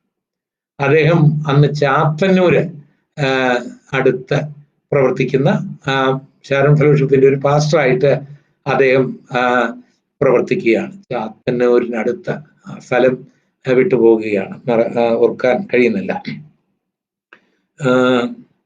അവിടെ അപ്പോൾ ഈ പാസ്റ്ററിനെ കണ്ടു. പാസ്റ്ററിനോട് ചോദിച്ചു, ബ്രദർ എങ്ങോട്ടാ? ഞാൻ പറഞ്ഞിങ്ങനെ, അപ്പം ഞാൻ ഹൈസ്കൂളിൽ പഠിക്കുന്നതാണെന്നൊക്കെ അവർക്കറിയാമായിരുന്നു. ഞാൻ പറഞ്ഞിങ്ങനെ പരിശോധന നടത്തി വരിക. ഞാൻ പറഞ്ഞു കയറാൻ പറഞ്ഞു എൻ്റെ സൈക്കിള്. അദ്ദേഹത്തിന്റെ സൈക്കിളിന്റെ കാരിയറിൽ എന്നെ കയറ്റി. പിന്നെ അദ്ദേഹം ആ ചാത്തന്നൂർ കൈതക്കുഴി അതെ, കൈതക്കുഴി എന്ന് പറയുന്ന സ്ഥലത്തേക്ക് ഇദ്ദേഹം സൈക്കിളിൽ കൊണ്ടുപോകാം. എന്റെ പ്രിയപ്പെട്ടവരെ, ആ സൈക്കിളിൽ ഇരുന്ന ആയിരിപ്പ, അതിന്റെ സുഖം. ഒരിക്കല് ഒരു വലിയ മനുഷ്യൻ അദ്ദേഹത്തിന്റെ വലിയൊരു ലിമസോണില് എന്നെ കയറ്റിയിട്ട് അദ്ദേഹം എന്നോട് പറഞ്ഞു, ഈ ലിമസോണില് ഞാൻ ഇന്ത്യയുടെ പ്രധാനമന്ത്രിയായ VP സിംഗിനെ കൊണ്ടുപോയിട്ടുണ്ട്, അതുപോലെ തന്നെ തമിഴ്നാടിന്റെ മുഖ്യമന്ത്രിയായിരുന്ന MG രാമചന്ദ്രനെ കൊണ്ടുപോയിട്ടുണ്ട്, പാസ്റ്ററെ കൂടെ ഒന്ന് കൊണ്ടുപോകണമെന്ന് എനിക്ക് തോന്നിയെന്ന് പറഞ്ഞ് അദ്ദേഹം ആ വലിയ കാറിൽ എന്നെ കയറ്റി. ഞാൻ ആ കാറിൽ ചാരിയിരുന്ന് യാത്ര ചെയ്തിട്ടുണ്ട്. പക്ഷേ ഈ ശമൂവേൽകുട്ടി പാസ്റ്ററുടെ സൈക്കിളിന്റെ കാരിയറിൽ ഇരുന്ന് യാത്ര ചെയ്തപ്പോഴുള്ളൊരു സുഖം, എന്നെ നീര് വെച്ച കാലില് അടിച്ച ആ കാറ്റടിച്ചപ്പോൾ ഉണ്ടായിരുന്ന ആ സുഖം ഒരു യാത്രയിലും ഉണ്ടായിട്ടില്ല എന്നാണ് എനിക്ക് തോന്നിപ്പോകുന്നത്. അദ്ദേഹം കൊണ്ടുചെന്ന അദ്ദേഹത്തിന്റെ ഭാര്യ എനിക്ക് വയറ് നിറച്ച് ഭക്ഷണം നൽകി. പിന്നെ ഞാനും ഒരു ഉമ്മച്ചൻ ഇപ്പോഴേ തൃക്കണ്ണമംഗലിനടുത്ത് ഷാരോന്റെ പാസ്റ്ററായിട്ട് പ്രവർത്തിക്കുന്നുണ്ട്. ഞാനും ഉമ്മച്ചനും കൂടെ പിന്നെ സൈക്കിളിൽ ആ മേഖലകളെല്ലാം എല്ലാം പരിശോധന നടത്താനുള്ള ഭാഗ്യം ദൈവം എനിക്ക് നൽകി. ആ സംഭവങ്ങളോടുള്ള ബന്ധത്തില് ഒരു കാര്യം കൂടി പറഞ്ഞ് ഞാൻ വിടുകയാണ്, കാരണം സമയം വളരെ വൈകിയല്ലോ. ഒത്തിരി കാര്യം ഈ പരിശോധനത്തോടുള്ള ബന്ധത്തിൽ എനിക്ക് പറയാനുണ്ട്. ഒരവധിക്കാലം ഞാന് ഈ മുണ്ടക്കയം മുതൽ നടക്കാനാണ് തീരുമാനിച്ചത്. മുണ്ടക്കയം, കൂട്ടിക്കൽ, പൂഞ്ഞാർ, പാല, ഇങ്ങനെ കാഞ്ഞിരപ്പള്ളി, ആ ഏരിയ, അങ്ങനെയുള്ള ആ മേഖലകൾ നടന്നു പോയി പ്രവർത്തിക്കാനാണ് ഞാൻ ആഗ്രഹിച്ചത്. അങ്ങനെ മുണ്ടക്കയം തുടങ്ങി പരിശോധന നടത്തി ഈരാറ്റുപേട്ട എന്ന് പറയുന്ന സ്ഥലത്തെത്തി. അപ്പോഴത്തേക്ക് ഏകദേശം ഒരു 1-2 മാസമായെന്ന് തോന്നുന്നു. ഈരാറ്റുപേട്ട എന്ന് പറയുന്ന സ്ഥലത്തെത്തി. ഞാനൊരു കടത്തിണ്ണയിൽ നിന്ന് യേശുവിനെ കുറിച്ച് പരിശോധന കഴിഞ്ഞ് വൈകുന്നേരമായപ്പോൾ എവിടെയെങ്കിലും കിടക്കണമല്ലോ, ഒരു കട കണ്ടുപിടിച്ചു. ആ കടയിൽ കുറെ ആൾക്കാരുണ്ടായിരുന്നു. അവരോട് ഇങ്ങനെ സുവിശേഷം പറഞ്ഞുകൊണ്ട് നിൽക്കുകയാണ്. ഒരു നല്ല മഴയും പെയ്യുന്നുണ്ട്. അപ്പോൾ ഈ കടയിൽ നിന്ന് ആൾക്കാരെല്ലാം പോയിട്ട് ഞാൻ പോകുന്നില്ല. എന്റെ ലക്ഷ്യം ആ കടയിൽ ഒരു ബെഞ്ച് കിടപ്പുണ്ട്, അന്ന് രാത്രിയിൽ ഉറങ്ങാനാണ്. ബുദ്ധിമാനായ കടക്കാരനെ എൻ്റെ ഈ നിപ്പും ഈ കൂടെ ബെഞ്ചിലുള്ള നോട്ടം എല്ലാം കണ്ടപ്പോൾ അയാൾക്ക് മനസ്സിലായി ഇയാളെ ഈ നായുടെ കടയിൽ തിണ്ണയിൽ തങ്ങാനുള്ള പരിപാടിയാണ്. അപ്പൊ അദ്ദേഹം എന്ത് ചെയ്യുന്നറിയാമോ? ആ പഴയ ആദാമിന്റെ കാലത്ത് ഉണ്ടായിരുന്ന ഒരു അതിശോക്തിയിൽ പറയാമെങ്കിൽ അത്രയും പഴക്കമുള്ള ആ ബെഞ്ച് അയാൾ കട അടയ്ക്കുന്നതിന് മുമ്പ് അത് എടുത്ത് അകത്തിട്ടിട്ട് കട അടയ്ക്കാൻ തുടങ്ങിയിട്ട് എന്നോട് പറഞ്ഞിടൂ, ഈരാറ്റുപേട്ട ടൗൺ ഇതിനടുത്താ, താൻ അങ്ങോട്ട് പോകാൻ പറഞ്ഞു. അപ്പം പുള്ളി എനിക്കൊരു പെർമിഷൻ തരികയാണ്, ഇവിടെ നിന്ന് ഈരാറ്റുപേട്ട ടൗണിലോട്ട് പോകാം, അതിന് വിരോധമില്ല അദ്ദേഹത്തിന്. പിന്നെ എനിക്ക് പറയാനൊന്നുമില്ലല്ലോ. അപ്പൊ എൻ്റെ പ്രതീക്ഷകളെല്ലാം തെറ്റുകയാണ്. എനിക്കന്ന് രാത്രി ഉറങ്ങാൻ സ്ഥലമില്ല, ഇരുട്ടാണ്, പരിചയമുള്ള സ്ഥലമല്ല, മഴക്കാലമാണ്. അപ്പം പിന്നെ ഞാൻ അദ്ദേഹത്തിന്റെ ഒരു ബെഡ്ഷീറ്റും ഒരു ബെഡും മേടിക്കാനായിട്ട് തീരുമാനിച്ചു. അപ്പം 10 പൈസ കൊടുത്തപ്പോൾ അദ്ദേഹം എനിക്ക് ബെഡ്ഷീറ്റും തന്നു, ബെഡും തന്നു. ആ വലിയ മനസ്കനായ മനുഷ്യൻ. മലയാള മനോരമയുടെ 2-3 ഷീറ്റായിരുന്നു അത്. അപ്പൊ അതെല്ലാം ഒരെണ്ണം ചുരുട്ടി വെച്ചു, ഒരെണ്ണം തലയിൽ ഇങ്ങനെ മറച്ച്. മഴയാണ്, അതുവല്ലം കുടയ്ക്ക് ഗുണമാകുമോ? ഇടിമിന്നലിന്റെ സുഖം എന്നാണ് എനിക്ക് മനസ്സിലായത്. കാരണം കയ്യിൽ വിളക്കോ കാര്യങ്ങളോ ഒന്നും ഇല്ലല്ലോ, പരിചയമുള്ള സ്ഥലവും അല്ല. അപ്പൊ ഇടി മിന്നുമ്പോൾ വഴി കാണാം. അന്നാണ് ഇടിമിന്നലിന് വളരെ മനോഹാരിതയുണ്ട്, ഗുണമുണ്ടെന്ന് എനിക്ക് തോന്നി. അപ്പം ദൈവം എനിക്ക് അയച്ചതുപോലെ തോന്നി. ആ ഇടിമിന്നലില് ഞാനൊരു സ്കൂൾ വരാന്ത കണ്ടെത്തി. അവിടെ ഞാൻ ചെന്നു, പത്രം പിരിച്ചു, പ്രാർത്ഥിച്ച് കിടന്നുറങ്ങി. നേരം വെളുത്താണ് ഞാൻ എഴുന്നേറ്റ്. നേരം വെളുത്തപ്പോൾ കണ്ട കാഴ്ച, അവധിക്കാലമായിരുന്നുകൊണ്ടായിരിക്കും, അവിടെ നിന്നും തൂത്തോ വൃത്തിയാക്കിയിട്ടോ ആഴ്ചകളായിട്ടുണ്ട്. മലിനമായ സ്ഥലം. അപ്പൊ ഞാൻ വിരിച്ച ആ ബെഡൊന്നും കാണാനില്ല. ആ പത്രം ഈർപ്പമുള്ള ആ തറ പിടിച്ചെടുത്ത് വേറൊരു നിലയിലാക്കി കഴിഞ്ഞിരുന്നു. പക്ഷെ എനിക്ക് തണുപ്പുണ്ടായില്ല, വിറയലുണ്ടായില്ല, മരച്ചില്ല. ഞാൻ സുഖമായിട്ട് കിടന്നുറങ്ങി. ദുസ്വപ്നങ്ങളൊന്നും ഉണ്ടായില്ല. പിന്നെ എഴുന്നേറ്റ് അടുത്ത യോഗത്തിനായിട്ട് കടന്നുപോയി. ആ സമയങ്ങളിലൊക്കെ ഒന്ന് കുളിക്കുക, തുണി കഴുകുക എന്നൊക്കെയുള്ളത് ഭയങ്കര ശ്രമകരമായ കാര്യമായിരുന്നു. കാരണം കിടത്തിനെ കിടന്നിട്ട് അടുത്തൊരു പരിശോധന പോകുക എന്ന് പറഞ്ഞാൽ അത് ബുദ്ധിമുട്ടാണ്. അതൊക്കെ ഇന്നും ഓർക്കുമ്പോൾ എനിക്ക് തന്നെ അത്ഭുതം തോന്നുകയാണ്. ആ സന്ദർഭത്തിൽ ആരെങ്കിലും ഒരാളെ ദൈവം ഒരുക്കും. അങ്ങനെ അവരുടെ വീട്ടിൽ ചെന്ന് തുണി കഴുകാനും ഒക്കെയുള്ളൊരു അവസരം ദൈവം എനിക്ക് തരുമായിരുന്നു. ആ കാലങ്ങളിൽ എനിക്ക് ആലപ്പുഴ ജോർജ് കുട്ടി പാസ്റ്ററോടൊപ്പം പ്രവർത്തിക്കാൻ, ചേർത്തലയുടെ മേഖലകളിൽ പരിശീലനം നടത്താൻ ഒരു ഭാഗ്യം ലഭിക്കും. അതൊരു വലിയ ഭാഗ്യമാണ്. ആലപ്പുഴ ജോർജ് കുട്ടി പാസ്റ്റർ എന്ന് പറയുന്നത് മെക്സിക്കോയുടെ പാസ്റ്റർ ആയിട്ടാണ് അവിടെ ഉള്ളവർ അറിഞ്ഞിരുന്നത്. മെക്സിക്കോയുടെ അപ്പോസ്തോലനായിട്ടാണ് അദ്ദേഹം അറിഞ്ഞത്. മോസ്കോയിലൊക്കെ അദ്ദേഹം പ്രസംഗിച്ചിട്ടുണ്ട്. ലെനിൻഗ്രാഡിൽ എന്നോടൊരിക്കൽ എന്നെ എടാ പോളെ എന്നാണ് വിളിക്കുന്നത്. എനിക്ക് അദ്ദേഹം അങ്ങനെ വിളിക്കുന്നതാണ് ഇഷ്ടം. എന്നോട് പറഞ്ഞു, എടാ പോളെ, ഞാന് മോസ്കോയിൽ പ്രസംഗിച്ചടാ, അവിടെ 5000 പേര് കൂടി എന്നോട് അദ്ദേഹം പറഞ്ഞു. ഷിക്കാഗോയിൽ വളരെ നാളുകൾ അദ്ദേഹം ഉണ്ടായിരുന്നു. അദ്ദേഹത്തിന്റെ ഭാര്യയ്ക്ക് ദൈവം മെക്സിക്കൻ ഭാഷ അന്യഭാഷയായിട്ട് കൊടുത്തു. അങ്ങനെയാണ് അവരവിടെ പ്രവർത്തിക്കാനായിട്ട് കടന്നുപോയത്. കേരളത്തിന്റെ അനേക സ്ഥലങ്ങളിൽ അദ്ദേഹത്തിന് സ്ഥലമുണ്ടായിരുന്നു. ഇവിടെ ആചാര്യോപദേശിക്കൊക്കെ അദ്ദേഹത്തിന്റെ സഭാഹങ്ങളും കാര്യങ്ങളുമാണ് അദ്ദേഹത്തിന് സൗജന്യമായിട്ട് ഈ ആലപ്പുഴ ജോർജ് കുട്ടി പാസ്റ്റർ കൊടുത്തത്. അദ്ദേഹത്തിന്റെ പായിപ്പാട് അദ്ദേഹത്തിന്റെ ഒരു മകളും മരുമകനും ഒക്കെ ഇപ്പോഴും താമസിക്കുന്നുണ്ട്. ഒരു സഭാ നേതാവാണ്. ഷാരോൺ തോമാച്ചായന്, ഷാരോൺ ഫെലോഷിപ്പിന്റെ പ്രസിഡന്റായ തോമാച്ചായന് ഈ ആലപ്പുഴ ജോർജ് കുട്ടി പാസ്റ്ററുടെ മുൻപിൽ മുട്ടുകുത്തി നിൽക്കുന്ന ഞാൻ കണ്ടിട്ടുണ്ട്, പ്രാർത്ഥിക്കുവാൻ. അത്ര വിനയമുണ്ടായിരുന്നു തോമാച്ചായന്. അത്ര വലിയ ആളായിരുന്നു ഈ ആലപ്പുഴ ജോർജ് കുട്ടി പാസ്റ്റർ. അദ്ദേഹം എക്സ്ട്രാ കവലയിൽ താമസിക്കുന്ന കാലത്ത് അദ്ദേഹത്തോടൊപ്പം എനിക്ക് പ്രവർത്തിക്കാൻ ദൈവം ഭാഗ്യം നൽകി. ആലപ്പുഴ ജോർജ് കുട്ടി പാസ്റ്റർ മുഖാന്തരമാണ് കപ്പയും മീനും തിന്നണം, പെന്തക്കോസ്തിൽ ചേരണമെന്നുള്ള പാട്ട് ഉണ്ടാകാൻ കാരണം. കാരണം ആലപ്പുഴയിൽ അദ്ദേഹം പ്രവർത്തിക്കുന്ന കാലത്ത് ഈ ആൾക്കാര് താന് കപ്പയും മീനും ഒക്കെ ഉണ്ടാക്കി ഈ മറ്റുള്ളവരെ കൂടെ വിളിക്കും. അപ്പോൾ അന്ന് അവിടെ ഉണ്ടായിരുന്നവരത് കഴിച്ചവർ ഇട്ട പാട്ടാണ് കപ്പയും മീനും തിന്നണം, പെന്തക്കോസ്തിൽ ചേരണം എന്ന്. ആ വലിയ മനുഷ്യനോടൊപ്പം എനിക്ക് പരസ്യങ്ങളിൽ പ്രവർത്തിക്കാനിടയായ ഒരു ഭാഗ്യമായി കരുതുകയാണ്. പിന്നീട് ഷാരോൺ ഫെലോഷിപ്പിന്റെ മാനേജിംഗ് കൗൺസിൽ ജനറൽ സെക്രട്ടറി ആയിരിക്കുന്ന ബാബു പാസ്റ്റർ, എബ്രഹാം ജോസഫ് പാസ്റ്ററുമായിട്ട് പെരുമ്പാവൂരിന്റെ പല മേഖലകളിൽ, എറണാകുളത്തിന്റെ പല മേഖലകളിൽ പരസ്യം നടത്താനായിട്ടുള്ള ഭാഗ്യം ലഭിച്ചത് ഒരു വലിയ ഭാഗ്യമായിട്ട് ഞാൻ കരുതുകയാണ്. ആ ട്രെയിനിങ് ഒക്കെ എനിക്ക് വലിയ അനുഗ്രഹമായി. തിരുവനന്തപുരം മേഖലകളില്, നെയ്യാറ്റിൻകര മേഖലകളിൽ എനിക്ക് യോഗങ്ങൾ നടത്താനുള്ള ഭാഗ്യം ഉണ്ടായത് പാസ്റ്റർ കെ എൽ സണ്ണി മുഖാന്തരമാണ്. കെ എൽ സണ്ണിയും ഷാരോൺ ഫെലോഷിപ്പിന്റെ ഒരു സീനിയർ പാസ്റ്ററാണ്. അദ്ദേഹം അന്ന് തിരുവനന്തപുരം കന്യാകുമാരി ഡിസ്ട്രിക്ട് പാസ്റ്ററായിരുന്നു. അദ്ദേഹത്തോടൊപ്പം എനിക്ക് അനേക പരസ്യയോഗങ്ങളിൽ തിരുവനന്തപുരം മേഖലകളില്, നെയ്യാറ്റിൻകര മേഖലകളില്, അങ്ങനെ ആ മേഖലകളിലെല്ലാം, ആ തെക്കൻ മേഖലകളിലെല്ലാം നടത്താൻ ഭാഗ്യം. ഈ ദൈവത്തിന്റെ ദാസന്മാരുടെ കൂടെയുള്ള യാത്രകള് പരസ്യയോഗത്തിന് വലിയ പ്രചോദനം ആയിട്ടുണ്ട്. അതിൽ എടുത്തു പറയേണ്ട ഒരു കാര്യം പാസ്റ്റർ എംബോലോസ് ആണ്. പാസ്റ്റർ പൗലോസിനോടൊപ്പം എനിക്ക് പരസ്യങ്ങൾ നടത്താനുള്ള ഭാഗ്യം ലഭിച്ചത് ഒരു വലിയ ഭാഗ്യമാണ്. അദ്ദേഹം തൻ്റെ സ്വന്തം രക്തം ഊറ്റിക്കൊടുത്ത് ഒരു പ്രൊജക്റ്റ് വാങ്ങി സുവിശേഷം അറിയിച്ച ഒരാളാണ് പാസ്റ്റർ പൗലോസ്. ഇപ്പോൾ അദ്ദേഹം രാമേശ്വരത്ത് താമസിക്കുക. അദ്ദേഹം കടൽ തീരങ്ങളിൽ പ്രവർത്തിക്കാനായിട്ട് തുടങ്ങി, നീണ്ടകര മുതൽ രാമേശ്വരം വരെ. അപ്പോൾ നീണ്ടകര തുടങ്ങി അദ്ദേഹത്തോടൊപ്പം പ്രവർത്തിക്കാൻ ദൈവം എനിക്ക് ഭാഗ്യം നൽകി. അപ്പം കടൽ തീരങ്ങൾ തന്നെയാണ് കിടക്കുന്നത്. അങ്ങ് കന്യാകുമാരി വരെ, പിന്നെ അവിടുന്ന് കന്യാകുമാരിയിൽ നിന്ന് രാമേശ്വരം വരെ കടൽ തീരങ്ങളിൽ താമസിച്ചുകൊണ്ടുള്ള യോഗങ്ങൾ. അന്ന് നമ്മുടെ ശരീരത്തിൽ തന്നെ മീനിന്റെ നാറ്റമാണ്. ഞാനിപ്പോഴും ഓർക്കുന്നു, കൊല്ലം അസംബ്ലീസ് ഓഫ് ഗോഡില് ചർച്ചില് ഞങ്ങൾക്കൊരു യോഗം അവർ നൽകാൻ തയ്യാറായി. ഞങ്ങൾക്ക് തന്നെ ലജ്ജ തോന്നി. കാരണം ഞങ്ങളുടെ എത്ര കുളിച്ചിട്ടും ആ മീനിന്റെ നാറ്റം മാറുന്നില്ലായിരുന്നു. കാരണം ഈ കടലുമായിട്ടിണങ്ങി അവിടെ തന്നെ ഞങ്ങൾ കഴിയുന്ന ഒരു സമയമാണ്. അവിടെ തന്നെ കിടക്കും. മിക്കവാറും ഭക്ഷണം കഴിക്കാനായിട്ട് ചെല്ലുമ്പോഴേ മുഴുവൻ ഈച്ചയായിരിക്കും. കാശുള്ളപ്പോൾ ചിലപ്പോൾ കാശുണ്ടായിരിക്കുകയല്ല.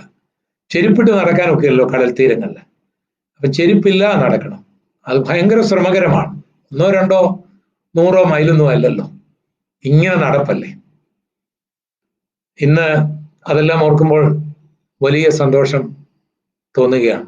അപ്പൊ ഇതിനിടയ്ക്ക് രസകരമായ ചില കാര്യമുണ്ട്. അപ്പൊ ഞങ്ങൾ ഈ കടൽ തീരങ്ങൾ പ്രവർത്തിക്കുമ്പോൾ അതിന് തുറകൾ എന്ന് പറയും. ഈ ഓരോ ജാതിക്കാർക്കും ഓരോ തുറകളുണ്ട് എന്ന് പറഞ്ഞാൽ ഹിന്ദുക്കൾക്കുണ്ട്, മുസ്ലിങ്ങൾക്കുണ്ട്, ക്രിസ്ത്യാനികൾക്കുണ്ട്. അപ്പം ചില തുറകൾ നമ്മളെ അടുപ്പിക്കുകയാണ്. ഒരു തുറയിൽ ഞങ്ങൾ പ്രസംഗിക്കുമ്പോഴത്തേക്ക് ഞങ്ങളെ അവിടുന്ന് ഓടിക്കുകയാണ്, അല്ലെങ്കിൽ അവർ കൊല്ലും, അല്ലെങ്കിൽ അവർ തല്ലും. അങ്ങനെ ഓടുമ്പോൾ ഞങ്ങൾ ഓടിക്കണം, നീ നടന്നു പോകാൻ പറ്റില്ല, ഓടിക്കണം.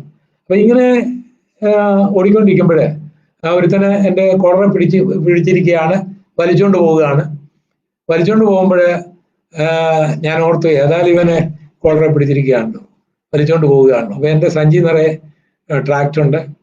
ആ ട്രാക്റ്റ് ഞാൻ എടുത്ത് ഇങ്ങനെ ഇട്ടുകൊണ്ടിരുന്നു താഴെ. ഇവൻ ഇങ്ങനെ അരിശപ്പെട്ട് കോളറെ പിടിച്ചിരിക്കുന്നതുകൊണ്ട് അത് നോക്കുന്നില്ല. പക്ഷെ എൻ്റെ പുറകെ മുക്കക്കുടിലുകളിൽ നിന്ന് ആൾക്കാരിങ്ങനെ ഓടി വരുന്ന കണ്ടപ്പോൾ അവൻ തിരിഞ്ഞു നോക്കിയപ്പോൾ ഞാനിങ്ങനെ ട്രാക്റ്റ് ഇട്ടുകൊണ്ടിരിക്കുക. പിന്നെ അവൻ എൻ്റെ സഞ്ചിയിൽ കൂടി കൊത്തിപ്പിടിച്ച് ഞങ്ങളെ അടുത്ത തുറയിലേക്ക് കൊണ്ടുപോയ ആ സന്ദർഭങ്ങൾ. പാസ്റ്റർ പൗലോസിനോടുള്ള ബന്ധത്തില് ഞങ്ങൾ ഹൈറേഞ്ചിന്റെ മേഖലകളിലും പരിശീലനങ്ങൾ നടത്താനായിട്ടും. അപ്പൊ അന്ന് ഞങ്ങൾക്ക് മൈക്ക് സെറ്റും എല്ലാം ഉണ്ട്. ഞങ്ങളിങ്ങനെ ഇതെല്ലാം ചുമന്നുകൊണ്ടാണ് പോകുന്നത്. ഞങ്ങൾ 8-10 ചെറുപ്പക്കാര് ഉണ്ട്. വെള്ളറക്കാരനൊരു യേശുദാസ് ഉണ്ടായിരുന്നു, അദ്ദേഹം ഇപ്പോഴും ഉണ്ട്. അതുപോലെ തന്നെ ഒരു രാജേന്ദ്രൻ ഉണ്ടായിരുന്നു. ആ രാജേന്ദ്രൻ മരിച്ചുപോയി നാഗാലാൻഡിൽ വെച്ച്. അങ്ങനെ ഞങ്ങൾ കുറെ ചെറുപ്പക്കാര് ഉണ്ടായിരുന്നു. ഞങ്ങളെല്ലാം ഇങ്ങനെ പോവുകയാണ്. ആ യാത്രയിലുണ്ടായ 2 അനുഭവം കൂടെ നിങ്ങളോട് പറയാനായിട്ട് ഞാൻ ആഗ്രഹിക്കുകയാണ്. എപ്പോഴും വരെയാണ് നിങ്ങളുടെ ഈ ലൈവ് എന്നൊന്നും എനിക്കറിയത്തില്ല. ഞാനിങ്ങനെ പറഞ്ഞുകൊണ്ടിരിക്കുകയാണ്. അപ്പോൾ ഡാനിയൽ പാസ്റ്റർ അതിൻ്റെ ഒരു ടൈമൊക്കെ പറഞ്ഞാൽ ഞാൻ കുറച്ചുകൊണ്ടിരിക്കുക, അല്ലെങ്കിൽ നിങ്ങൾ ഈ ലൈവിൽ നിന്ന് എഴുന്നേറ്റ് പോകാനുള്ള സാധ്യത വളരെ കുറവായിരിക്കും എന്നെനിക്ക് തോന്നുകയാണ്. കാരണം എനിക്കൊരു ആവേശം ഇതൊക്കെ പറയാനായിട്ട് ഉണ്ടായിക്കൊണ്ടിരിക്കുകയാണ്. അപ്പൊ അങ്ങനെ ഞങ്ങളെ ഈ വള്ളക്കടവ് എന്ന് പറയുന്ന സ്ഥലത്ത് ഞാനും പാസ്റ്ററും എല്ലാവരും കൂടെ ഇങ്ങനെ പരിശോധന ഇല്ലയാണ്. വള്ളക്കടവ്. അപ്പോൾ ഒരു വീട്ടുകാരൻ ഞങ്ങളെ അവിടെ വിളിച്ചിട്ടുണ്ട്. വള്ളക്കടവ് എന്ന് പറയുമ്പോൾ അവിടെയാണ് ഈ മുല്ലപ്പെരിയാർ ഡാം തകർന്നാൽ വലിയ പ്രശ്നം ഉണ്ടാകും എന്നൊക്കെ പറഞ്ഞ് അവിടെ സമരമൊക്കെ നടത്തുന്ന ഒരു സ്ഥലമാണ് ഇന്ന്. അപ്പൊ അന്ന് എന്ന് പറയുമ്പോഴേ ഏകദേശം 40 വർഷങ്ങൾക്ക് മുൻപുള്ള ഒരു കാലമാണ്. അപ്പൊ ഞങ്ങളെ അവിടെ ക്ഷണിച്ച വീട്ടുകാരന് സന്തോഷമായിരുന്നെങ്കിലും വീട്ടുകാരിക്ക് പ്രയാസമാണ്. ഞങ്ങൾ 8-10 പേരുണ്ട്. ഇവരെല്ലാം അവിടെ വിളിച്ച് ഇങ്ങനെ പരിശോധന നടത്തിയാൽ അല്ലെങ്കിൽ അവിടെ താമസിക്കും, പിന്നെ അവർക്ക് ഭക്ഷണം കൊടുക്കും. അതുകൊണ്ട് വീട്ടുകാരി അങ്ങ് അടഞ്ഞു. ഭർത്താവിനോട് പറഞ്ഞു, ഇവരെ എല്ലാം കൂടെ എൻ്റെ വീട്ടിൽ വിളിച്ചുകൊണ്ട് വരാൻ ഒക്കുകയില്ല, ഇവിടെ യോഗം നടത്തണ്ട. പാവം ഭർത്താവ് ആകെപ്പാടെ കുഴഞ്ഞു. ഭാര്യ പറയുന്നത് കേട്ടില്ലെങ്കിൽ പുള്ളിക്കാരനും പുറത്താകുമെന്നാണ് എനിക്ക് തോന്നുന്നത്. ഏതായാലും അത് ഞങ്ങളോട് പറഞ്ഞു, നിങ്ങൾ ഏതായാലും വരണ്ട. അങ്ങനെ വള്ളക്കടവിലെ ഞങ്ങളുടെ ഒരു പരിശീലനം ക്യാൻസലായിപ്പോയി. ഈ സന്ദർഭത്തിൽ അതിനടുത്ത് ഒരു എസ്റ്റേറ്റ് സൂപ്രണ്ട് താമസിക്കുന്നുണ്ട്. യാഗോക്കാരാണ്. അവരുടെ ബംഗ്ലാവ്, അപ്പോൾ ഹൈറേഞ്ചിലെ എസ്റ്റേറ്റ് ആൾക്കാർ താമസിക്കുന്ന കെട്ടിടത്തിനൊക്കെ ബംഗ്ലാവ് എന്നാണ് പറയുന്നത്. നമ്മൾ ഈ ബംഗ്ലാവ് എന്നുള്ള പദമൊക്കെ നമ്മൾ കേട്ടിട്ടില്ലേ? നമ്മുടെ ചിന്തയിൽ വലിയ കെട്ടിടം എന്നൊക്കെ ഓർക്കും. താമസിക്കുന്ന ആളിന്റെ മഹത്വം അനുസരിച്ചാണ് കെട്ടിടത്തിന് വില വരുന്നത്. ഏതായാലും ബംഗ്ലാവ് എന്നാണ് പറയുന്നത്, സൂപ്രണ്ടിന് താമസിക്കുന്ന സ്ഥലം. സാമാന്യം കൊള്ളാവുന്ന തന്നെ ഒരു വലിയൊരു ബംഗ്ലാവ്. ഞങ്ങൾ അവിടെ താമസിച്ചു. അന്ന് ഈ കാട്ടുമൃഗങ്ങളെ ഒന്നും വേട്ടയാടുന്നതിനൊന്നും ഇന്നത്തെ പോലെ നിയമങ്ങൾ പ്രശ്നങ്ങളൊന്നുമല്ല, കാലമല്ല. അതുകൊണ്ട് സൂപ്രണ്ടിന്റെ ഭാര്യ ഞങ്ങൾക്ക് ഈ കാട്ട് മൃഗങ്ങളിൽ നിന്ന് വേട്ടയാടി കിട്ടുന്ന ഉള്ളതിൽ നിന്നുള്ള ഭക്ഷണം എല്ലാം ഉണ്ടാക്കി ഞങ്ങൾക്ക് തരും. ഈ കാലങ്ങളിൽ വേറൊരു സംഭവം സംഭവിച്ചു. അവിടെ ഒരു പുലി ഇറങ്ങി. ഇപ്പോഴും പുലി ഇറങ്ങുന്നുണ്ടല്ലോ, ഇവിടെ റാന്നി ഈ നമ്മുടെ പല ഭാഗത്തും ഇറങ്ങുന്നുണ്ട്. അപ്പോൾ അന്ന് അവിടെ പുലി ഇറങ്ങുക എന്ന് പറഞ്ഞാൽ ഒരു അത്ഭുതമൊന്നുമല്ല, തേക്കടി അടുത്താണല്ലോ. അപ്പം പുലി ഇറങ്ങി നമ്മുടെ ഈ കഥാനായികയുടെ ഈ പശുവിനെ അങ്ങ് പിടിച്ചു കൊന്നുകളഞ്ഞു. അവരുടെ പശു ആയിരുന്നു അവരുടെ ഏക ഉപജീവന മാർഗം. ഏതായാലും പാവപ്പെട്ട സഹോദരിക്ക് പേടിയായി. ഞങ്ങളെ പിന്നെ വിളിച്ച് ക്ഷമ ചോദിച്ച് യോഗങ്ങളൊക്കെ നടത്തി. അത് വേറൊരു കാര്യം. പുലി ഇറങ്ങിയത് ഞങ്ങളെ സ്വീകരിക്കാത്തതുകൊണ്ടാണെന്നൊന്നും പറയാൻ ഇവിടെ ഞങ്ങൾ തയ്യാറാകുന്നില്ല. പുലിക്ക് വിശപ്പുണ്ടായിരുന്നുകൊണ്ടായിരിക്കും, പുലി അവിടെ ഉണ്ടായിരുന്നുകൊണ്ടായിരിക്കും, ഇവരുടെ പശു അവിടെ ചെന്നുകൊണ്ടായിരിക്കും ആ കടിച്ചത്. എന്നുമാകട്ടെ, അതൊന്നും ഒരു വിഷയമായി പറയാൻ ഞാൻ ആഗ്രഹിക്കുന്നില്ല. അതുകൊണ്ടുണ്ടായ ഒരു നന്മ പറയാനാണ് ഞാൻ ആഗ്രഹിക്കുന്നത്. ഈ എസ്റ്റേറ്റ് സൂപ്രണ്ടിനും ഭാര്യയും അങ്ങ് രക്ഷിക്കപ്പെട്ടു. അദ്ദേഹത്തിന്റെ മക്കളും രക്ഷിക്കപ്പെട്ടു. ആ മക്കൾ സുവിശേഷകരായി. അതിലൊരാള് എബി പാസ്റ്റർ ഇപ്പോഴും ആലപ്പുഴയിൽ സുവിശേഷ പ്രവർത്തനം ചെയ്യുന്നുണ്ട്. പരസ്യത്തിന്റെ ഉണ്ടായ ഒരു അനുഭവമാണ്. ഒരനുഭവം കൂടി പറഞ്ഞ് ഞാൻ ആ ഭാഗം അങ്ങ് അവസാനിപ്പിക്കുകയാണ്. അത് ഞങ്ങൾ ഇടുക്കി ഡാമിന് കുറച്ചപ്പുറം കരിമ്പൻ എന്ന് പറയുന്ന സ്ഥലത്ത് പോയി. കരിമ്പൻ അന്ന് രാത്രിയിൽ ഞങ്ങൾക്ക് ഉറങ്ങാനുള്ള സ്ഥലമൊന്നും കിട്ടിയില്ല. അപ്പം പാസ്റ്റർ പൗലോസ് ഉണ്ട്, ഞാനുണ്ട്, ഞാൻ പറഞ്ഞ ഈ രാജേന്ദ്രൻ ഉടനാവട്ടംകാരനാണ്, രാജേന്ദ്രനുണ്ട്, ഈ വെള്ളടക്കാരൻ്റെ യേശുദാസ് ഉണ്ട്, മറ്റു ചില ചെറുപ്പക്കാർ കൂടെ ഉണ്ട്. അങ്ങോട്ട് ഓർമ്മ കൃത്യമായിട്ട് വരുന്നില്ല. അത് പാസ്റ്റർ പൗലോസിന്റെ ഭാര്യ സരോജമുണ്ട്. അവരുടെ 2 മക്കൾ ബില്ലി ഗ്രഹാം, അതുപോലെ തന്നെ ഇസ്രയേൽ, 5ഉം 3ഉം വയസ്സ് പ്രായമായി കുഞ്ഞുങ്ങൾക്കുള്ളത്. ഞങ്ങളെല്ലാവരും ഉണ്ട്. അപ്പൊ അന്ന് ഞങ്ങൾക്ക് ഉറങ്ങാൻ ഒരു സ്ഥലമില്ല. അപ്പം ഞങ്ങൾക്ക് കിടത്തുന്നേ കിടന്ന് നല്ല പരിചയമാണല്ലോ. അപ്പൊ കരിമ്പൻ എന്ന് പറയുന്ന ആ കാലത്ത് ഒരു വലിയ ടൗണൊന്നുമല്ല, പുല്ലുമേഞ്ഞ അല്ലെങ്കിൽ ഉള്ള വീടുകളും കടകളുമാണ്. അപ്പൊ അതിൻ്റെ ഒരു കടവരാന്തര 4-5 കടകളുണ്ട്. അപ്പൊ അവിടെ ഞങ്ങൾക്ക് എല്ലാവർക്കും വിശ്രമിക്കാൻ സ്ഥലമുണ്ടെങ്കിലും ഈ പാസ്റ്റർ പൗലോസിന്റെ ഭാര്യ സരോജത്തെയും ഈ പിഞ്ചു കുഞ്ഞുങ്ങളെയും മഞ്ഞ് പൊഴിയുന്ന ആ തണുപ്പത്ത് അവിടെ കിടത്തുന്നത് എങ്ങനെയാണെന്നുള്ള ദുഃഖം എനിക്കുണ്ടായി. അപ്പൊ എവിടെങ്കിലും ഒരു സ്ഥലം, കാറ്റ് കയറാത്ത ഒരു സ്ഥലം എന്ന് പറഞ്ഞാൽ കുറച്ചെങ്കിലും ഒരു മറവുള്ള സ്ഥലം ഞങ്ങൾ നോക്കിയപ്പോഴ് ഒരു ബാർ ഷോപ്പ് കണ്ടു. ബാർ ഷോപ്പ് എന്ന് പറഞ്ഞാൽ ഇന്നത്തെ ഹൈടെക് ബാർ ഷോപ്പ് ഒന്നുമല്ല. അത് ഈ മുളയൊക്കെ ഒത്തിരി ഉള്ള സ്ഥലമാണല്ലോ, ഹൈറേഞ്ച്. ആ മുള വെട്ടിയിട്ട് അതിന്റെ തണ്ട് ചതയ്ക്കും. അതാണ് അതിനെ തറയായിട്ടിടുന്നത്, അതാണ് അതിന്റെ ഭിത്തിയായിട്ട് ഉപയോഗിക്കുന്നത്. അതിന് തൈതൽ എന്നാണ് പറയുന്നത്. കാട്ടുകമ്പ് കൊണ്ട് മേൽക്കൂരി ഉണ്ടാക്കിയിട്ട് ഈ മുളയുടെ ഇല തന്നെ അതിന്റെ മുകളിൽ ഇടും. അപ്പോൾ ഒരു കെട്ടിടമാണ് എന്ന് പറഞ്ഞാൽ ഏകദേശം ഒരു 2-3 പേർക്ക് മണിക്കൂറുകൾ ഉണ്ടാക്കാവുന്ന ഒരു കെട്ടിടം. അപ്പൊ 4 കാലയിൽ ഇതിങ്ങനെ പൊക്കി നിർത്തിയിരിക്കുന്ന ഒരു ബാർ ഷോപ്പ്. വാതിലും ജനലും ഒന്നുമില്ല. അപ്പൊ അതിൽ ഞങ്ങൾ കയറി കണ്ടപ്പോൾ സ്ഥലം വിശാലതയൊക്കെ ഉണ്ട്. അപ്പം ബാർബറിന്റെ ഒരു പഴയ ഒരു കസേര അവിടെ കിടപ്പുണ്ട്. അത് മാത്രമേ ഉള്ളൂ. പിന്നെ അയാൾ രാവിലെ മുതൽ ജോലി ചെയ്ത എൻ്റെ ശേഷിപ്പായിട്ടുള്ള കുറെ ഷേവിങ്ങിന്റെയും കത്രിച്ചിട്ടതിൻ്റെ ഒക്കെ കുറെ ഭാഗം, ഒരു പഴയ കുറ്റിച്ചൂല് കൂടെ കിടപ്പുണ്ട്.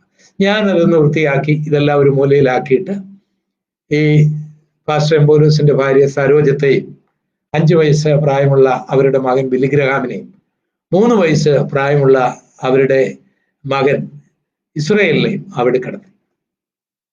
അപ്പം പുതപ്പൊക്കെ ഉണ്ട്. അപ്പോൾ ഒരു സമാധാനം തോന്നി. പിന്നെ ഞങ്ങള് പാസ്റ്റർ പൗലോസും ഞാനും ഈ സഹോദരന്മാരെല്ലാം പല കടകളുടെ വരാന്തകളിലായിട്ട് അന്ന് കിടന്നു.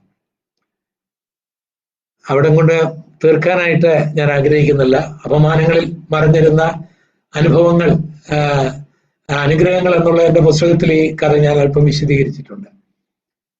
ചില വർഷങ്ങൾക്ക് ശേഷം നടന്ന ഒരു സംഭവം. ഹൂസ്റ്റണിലെ ഒരു ഫുട്ബോൾ സ്റ്റേഡിയം ഒരു പാസ്റ്റർ വിലയ്ക്ക് വാങ്ങിക്കുകയാണ് ആരാധനാലയത്തിന് വേണ്ടി. അവരുടെ ആരാധനാലയത്തിൽ ആൾക്കാർ കൊള്ളാതെ വന്നപ്പോൾ ജോൺ ഹോസ്റ്റിൻ എന്ന് പറയുന്ന ദേവദാസൻ ആരംഭിച്ച ലേക്ക്വുഡ് ചർച്ചിലെ 10,000 വന്നപ്പോൾ അവർക്ക് ഒരു ആരാധന സ്ഥലം വേണ്ടി വന്നു. അതുകൊണ്ട് അവരൊരു ഫുട്ബോൾ സ്റ്റേഡിയം, അത് ഗവൺമെന്റ് ഉപേക്ഷിച്ചതോ അതോ വേറൊരു ഫുട്ബോൾ സ്റ്റേഡിയം ഉണ്ടായപ്പോൾ മാറ്റിയോ, പണ്ടത്തെ അവരുടെ ഒരു ഫുട്ബോൾ സ്റ്റേഡിയം കൊടുക്കാൻ തയ്യാറായപ്പോൾ ഇത് അവർ വാങ്ങിയിട്ട് അതൊരു ചർച്ച് ബിൽഡിംഗ് ആയിട്ട് അവർ റിനോവേറ്റ് ചെയ്തു. ഈ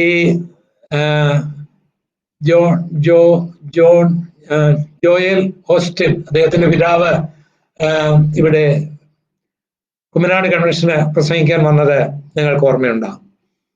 ഒരു 30,000 പേർക്ക് ഇരിക്കാവുന്ന ഒരു ആരാധനാലയം അവരുണ്ടാക്കി. നമ്മുടെയൊക്കെ നിലയിലാണെങ്കിൽ 3 ലക്ഷം പേർക്ക് ഇരിക്കാം എന്ന് ഓർത്തുകൊള്ളണം. അപ്പൊ അതിന്റെ ഇനാഗുറേഷൻ നടക്കുകയാണ് ആ ബിൽഡിങ്ങിന്റെ. ഇപ്പം അമേരിക്കയിലെ ടെക്സാസിന്റെ ഗവർണർ എന്ന് പറയുമ്പോൾ നമ്മുടെ മുഖ്യമന്ത്രി പോലെ, അതുപോലെ തന്നെ വലിയ വലിയ അവരുടെ വലിയ വലിയ ആൾക്കാരെല്ലാം ഉണ്ട്. അക്കൂട്ടത്തിൽ അന്ന് ആ കരിമ്പനിൽ ആ ബാർഷോപ്പിൽ കിടന്ന പയ്യനുണ്ടല്ലോ, ബില്ലിഗ്രഹാം, അവനെപ്പോഴേക്കും വളർന്നിരുന്നു. ആ ഉദ്ഘാടന സമയത്ത് അവിടെ ഗ്രീറ്റിംഗ്സ് പറയാൻ ടിക്കറ്റ് കൊടുത്ത് ഈ ബില്ലിഗ്രഹാമിനെ ആ ചർച്ചിന്റെ അതോറിറ്റീസ് ഹൂസ്റ്റണിൽ കൊണ്ടുപോയിരുന്നു. ഈ ബില്ലിഗ്രഹാം ഗ്രീറ്റിംഗ്സ് ഒക്കെ പറഞ്ഞ് അതൊക്കെ അവിടെ എഴുതി കാണിക്കുന്നുണ്ടായിരുന്നു. ഒക്കെ കഴിഞ്ഞ് ഇറങ്ങി വരുമ്പോൾ ആ ജനക്കൂട്ടത്തിൽ എന്നെയും കണ്ടു, എൻ്റെ അടുക്കൽ ഓടി വന്നു. ഞാനിത് കണ്ട് സന്തോഷിച്ചിരിക്കുകയാണ്. എന്നോട് പറഞ്ഞു, അങ്കിളെ എന്താ? ഞാൻ പറഞ്ഞു, ഒന്നിന്റെ കാര്യങ്ങളൊക്കെ കണ്ടുകൊണ്ടിരിക്കുകയാണ്. ഈ ചെറുപ്പക്കാരൻ എന്നോട് പറഞ്ഞു എന്നാന്നറിയോ? അങ്കിളെ ക്ഷമിക്കണം, എനിക്ക് വലിയ തിരക്കാണ്. നോർത്ത് കരോളൈനയില് ബില്ലിഗ്രഹാമിന്റെ മകൻ, സാക്ഷാൽ ബില്ലിഗ്രഹാമിന്റെ മകൻ ഫ്രാങ്ക്ലിൻ ഗ്രഹാം എന്നെ അങ്ങോട്ട് ചെല്ലണമെന്ന് വിളിച്ചത് കൊണ്ട് ഞാൻ പോവുക അങ്കിളെ എന്ന് പറഞ്ഞൊരു $100 ഒരു നോട്ട് എൻ്റെ പോക്കറ്റിൽ വെച്ചിട്ട് ഇവൻ കാർ പാർക്കിംഗ് ലോട്ടിലേക്ക് നടന്നു പോകുന്നത് ഞാൻ നോക്കി നിന്നു. ഞാൻ നോക്കി നിൽക്കുമ്പോൾ ആ മഞ്ഞ് പെയ്യുന്ന കരിമ്പൻ പട്ടണം എന്ന് പറയുമ്പോൾ ഹൈറേഞ്ചുകാരുടെ ഭാഷയിലാണ് പട്ടണം. പുല്ലുകൊണ്ട് മേഞ്ഞ കടകൾ, 2-3 കടകൾ, അവിടെയുള്ള ഏക ബാർ ഷോപ്പ്, അത് കുറ്റിച്ചൂല് കൊണ്ട് ഞാൻ തൂക്കുന്നത്.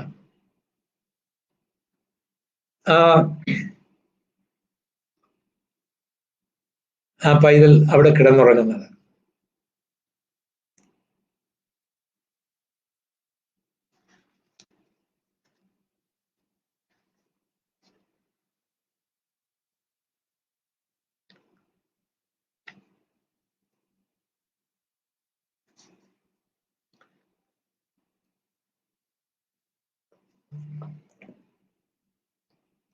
എല്ലാം മനസ്സിലൂടെ കടന്നുപോയി. ഒന്നെനിക്കറിയാം, ദൈവം ആർക്കും കടക്കാരനല്ല. സമയം വൈകി ഞാൻ വീണ്ടും എൻ്റെ ഷാരോണിലെ ബൈബിൾ സ്കൂളിലെ പഠനം പൂർത്തിയാക്കിയിട്ട് ഞാൻ വടക്കേന്ത്യയിലെ ഗ്രേസ് ബൈബിൾ കോളേജിലേക്ക് പഠിക്കാനായിട്ട് പോയി. അപ്പം ഭാഷ അറിഞ്ഞുകൂടാ, ഹിന്ദി അറിഞ്ഞുകൂടാ, ഇംഗ്ലീഷ് അറിഞ്ഞുകൂടാ. എങ്കിലും പരിശോധനത്തിന് വേണ്ടി ഇതൊക്കെ പഠിക്കാനായിട്ട് ഉത്സാഹിച്ചു. 3 മാസം കഴിഞ്ഞപ്പോൾ ചെറിയ രീതിയിലൊക്കെ ഇംഗ്ലീഷിൽ ഹിന്ദിയിലൊക്കെ യേശുവിനെ കുറിച്ച് പറയാനുള്ള ഇതായപ്പോൾ ഞങ്ങൾ പരിശോധന തുടങ്ങി. ഗ്രേസ് ബൈബിൾ കോളേജിന്റെ ചുറ്റുമുള്ള എല്ലാ ഗ്രാമങ്ങളിലും, ഇന്നത്തെ ഗുരുഗ്രാം, അവിടെയാണല്ലോ മാരുതിയുടെ ഒക്കെ പ്ലാന്റും ഒക്കെ ഉള്ളത്. ഇന്ന് വലിയൊരു പട്ടണമായിട്ട് അത് മാറി. ഡൺകോട്ട്, ചന്തു, അങ്ങനെ അതിന് ചുറ്റുപാടുമുള്ള സ്ഥലങ്ങൾ, ഹരിയാനയുടെ അനേക മേഖലകളിൽ പരിശോധന നടത്തും. ചിലയിടത്തൊക്കെ വലിയ പ്രശ്നങ്ങളാണ്. ഒരിടത്ത് ചെല്ലുമ്പോൾ അവിടെ അടി ഉണ്ടാകാൻ ആൾക്കാർ വരും, അടുത്തു പോകും. ഇങ്ങനെയുള്ള യോഗങ്ങൾ, ട്രാക്ട് വിതരണങ്ങൾ നടത്തുവാനായിട്ട് ദൈവം ഭാഗ്യം നൽകി. അപ്പോൾ ആ കാലങ്ങളിൽ ഈ ട്രാക്റ്റുകൾ വിതരണം ചെയ്യുന്ന സുവിശേഷ പാക്കറ്റുകളുണ്ട്. ഒരു 5 രൂപയുടെ സുവിശേഷ പാക്കറ്റ് 1 രൂപയ്ക്ക് കൊടുക്കണം. 1 രൂപ അത് വേസ്റ്റ് ആകാതിരിക്കാനാണ് ആ 1 രൂപ നമുക്ക് ഉപയോഗിക്കുകയും ചെയ്യാം. അപ്പം ഇത് കൊണ്ടു കൊടുക്കാനായിട്ട് ഭാഷ അറിയത്തില്ലെങ്കിലും ചെന്നിട്ട് ഭായിസ കഹാനിയെ പരമേശ്വർക്ക് കഹാനി എന്നൊക്കെ ഇങ്ങനെ ആദ്യം ഇതൊക്കെ അറിയാവുന്ന രീതി പറയും. എന്നിട്ട് ഇവരുടെ മുഖത്ത് നോക്കും, 50 പൈസയെ അല്ലെങ്കിൽ 1 റുപ്പി എന്നൊക്കെ പറയും. അപ്പം ഭാഷ അറിയാത്തതുകൊണ്ട് തെറി പറഞ്ഞാൽ നമുക്ക് വേദന ഒന്നുമില്ലല്ലോ. എങ്കിലും ഇവരുടെ ഭാവമൊക്കെ കാണുമ്പോൾ നമുക്ക് ഏകദേശമൊക്കെ മനസ്സിലാവും. കൊല്ലാൻ വന്നവരുണ്ട്, അങ്ങനെയൊക്കെയുള്ള ഒത്തിരി സംഭവം ഉണ്ടായിട്ടുണ്ട്. അപ്പോൾ പരസ്യങ്ങൾ കൂടുതലും പരസ്യം നടത്തുവാൻ ഇടയായത് ഓപ്പറേഷൻ മൊബിലൈസേഷനിൽ പ്രവർത്തിക്കുന്ന കാലമാണ്. ഡെറാഡൂണില് എനിക്ക് OM-നോട് ജോയിൻ ചെയ്യുവാനായിട്ട് ഇടയും. ഒത്തിരി അവരുടെ കാല് പിടിച്ചിട്ടാണ് അവരെന്നെ അവിടെ സ്വീകരിച്ചത്. അപ്പോൾ അന്ന് OM-ൽ അവർക്ക് കപ്പലുകളുണ്ട്, ആയിരക്കണക്കിന് ട്രക്കുകളുണ്ട്. അപ്പോൾ അവിടെ വിദ്യാഭ്യാസമുണ്ട് എന്നുള്ള പേരിലൊന്നും ആരെയും എടുക്കുകയില്ല.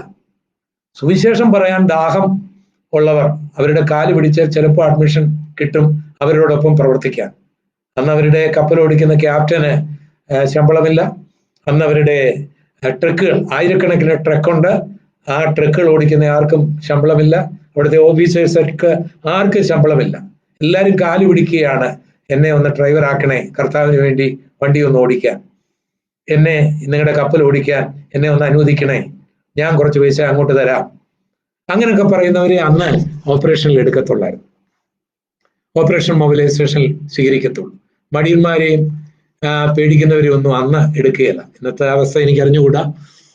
അപ്പൊ വാര്യാപുരംകാരൻ ഒരു മർക്കോസ് സാറ്, അദ്ദേഹം ഇപ്പോൾ ഹൈദരാബാദിൽ താമസിക്കുന്നുണ്ട്. ആ സാറിന്റെ കാല് പിടിച്ച് അപേക്ഷയൊക്കെ പറഞ്ഞ് എനിക്ക് അവരോടൊപ്പം പ്രവർത്തിക്കാൻ ഒരു ചാൻസ് നൽകി.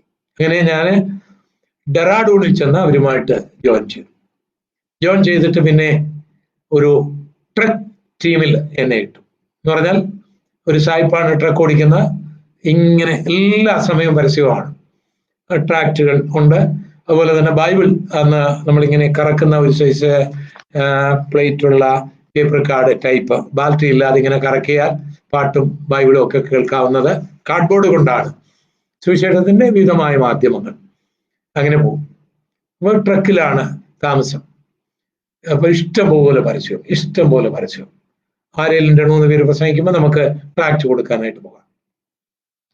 എന്നിട്ട് ട്രക്കിൽ തന്നെയാണ് കിടപ്പ്. എല്ലാവർക്കും കിടക്കാനൊക്കാത്തതുകൊണ്ട് ട്രക്കിന് അടിയിലോ ഒക്കെ ഞങ്ങൾക്കെല്ലാം സ്ലീപ്പിംഗ് ബാഗ് ഉണ്ടാകും. അപ്പം രാവിലെ ഒരു 5 മണിക്ക് എഴുന്നേൽക്കും. അത് കഴിഞ്ഞ് അവരുടെ സ്വകാര്യ പ്രാർത്ഥനകളും സ്വകാര്യ കാര്യങ്ങളും എല്ലാം കഴിഞ്ഞ് എക്സസൈസ് ഉണ്ടാകും. പിന്നെ ഓരോരുത്തർ ബൈബിൾ ധ്യാനിക്കാനായിട്ട് പോകും. ഒന്നിച്ചൊരു യോഗം ഉണ്ടാകും. അപ്പോൾ ഒരു ടീം ഭക്ഷണം ഉണ്ടാക്കും. ഭക്ഷണമൊക്കെ കഴിഞ്ഞ് പിന്നെ പരസ്യയോഗമാണ് രാത്രി. അപ്പോൾ ഈ പുസ്തകം കൊടുത്തിട്ട് വേണം ഈ ട്രക്കിന്റെ ചെലവും ഡീസലും ഞങ്ങളുടെ ചെലവും ഒക്കെ. കൊടുത്തില്ലെങ്കിൽ ഭക്ഷണവും ഇല്ല, ഒന്നുമില്ല. അപ്പോൾ 5 രൂപയുടെ പുസ്തകം 1 രൂപയ്ക്ക് കൊടുത്താൽ മതി. ആ 1 രൂപ കൊണ്ട് അങ്ങനെ എല്ലാവരും കൊടുക്കുന്ന പൈസ കളക്ട് ചെയ്ത് ഭക്ഷണം കഴിച്ചോണം, ട്രക്കിന് എന്തെങ്കിലും ഡീസൽ അടിക്കണേ അടിച്ചോണം. അതാണ് നിയമം. അപ്പൊ ഞങ്ങൾ ആൾക്കാരെ കാല് പിടിച്ച് ഈ 1 രൂപയ്ക്ക് ഇത് കൊടുക്കും. ആർക്കാ കൊടുക്കുന്ന? ക്രിസ്ത്യാനികൾക്കൊന്നുമല്ല, സുവിശേഷ വിരോധികൾക്കാണ് കൊടുക്കുന്ന, ഓർക്കണം. ആ സന്ദർഭത്തിലുണ്ടായ ഒരു ഓർമ്മകൾ പറയാനായിട്ട് തോന്നുകയാണ്. ഞങ്ങളുടെ ട്രക്ക് ബദ്രിനാഥ് എന്ന് പറയുന്ന സ്ഥലത്തെത്തി. ബദ്രിനാഥ് ഹിമാലയ മേഖലയാണ്. അപ്പം അവിടെ ഒരു ക്ഷേത്രമുണ്ട്, ബദ്രിനാഥ് ക്ഷേത്രം. ജൂൺ ജൂലൈ മാസം ഭയങ്കര ചൂടാണ് വടക്കേ ഇന്ത്യൻ മേഖലകളിൽ. പക്ഷേ ആ ജൂൺ ജൂലൈ മാസവും മഞ്ഞുമലകളാണ് അവിടെ. അപ്പോൾ കുറെ ഭാഗം ഒപ്പം ഉരുകി വരുമ്പോൾ ലോകത്തിന്റെ വിവിധ രാജ്യങ്ങളിൽ നിന്ന് ഈ ബദ്രിനാഥ് ക്ഷേത്രത്തിലേക്ക് ആൾക്കാർ വരും. കേരളീയനാണ് അവിടുത്തെ ഒരു പൂജാരി. ലോക പ്രശസ്തമായ ക്ഷേത്രങ്ങളിൽ ഒന്നാണത്. അപ്പം ഞങ്ങൾ ആ ക്ഷേത്ര സമുച്ചയ മേഖലകളിൽ പരിശോധന നടത്താനായിട്ട് പോവുകയാണ്. ഒരു ഇംഗ്ലണ്ടുകാരൻ സായിപ്പാണ് ഞങ്ങളുടെ ട്രക്ക് ഓടിക്കുന്നത്.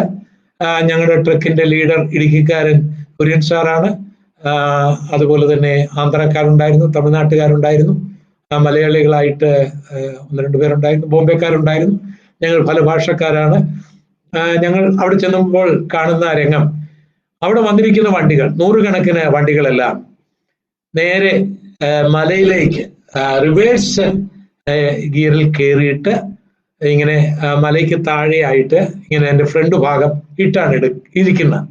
എന്തിനാണ് അങ്ങനെ ഇട്ടിരിക്കുന്നത് ഞങ്ങൾക്ക് അറിഞ്ഞുകൂടായിരുന്നു. ഞങ്ങളുടെ സായിപ്പ് കൊണ്ടുവന്ന ആ ഗ്രൗണ്ടിൽ കൊണ്ടുവന്ന ഞങ്ങളുടെ ട്രക്ക്. അപ്പൊ ഞങ്ങളെല്ലാവരും പരിശോധനയായി ഇറങ്ങി. സത്യത്തിൽ ഞാൻ വന്ന പശ്ചാത്തലം നിങ്ങൾക്കറിയാമല്ലോ.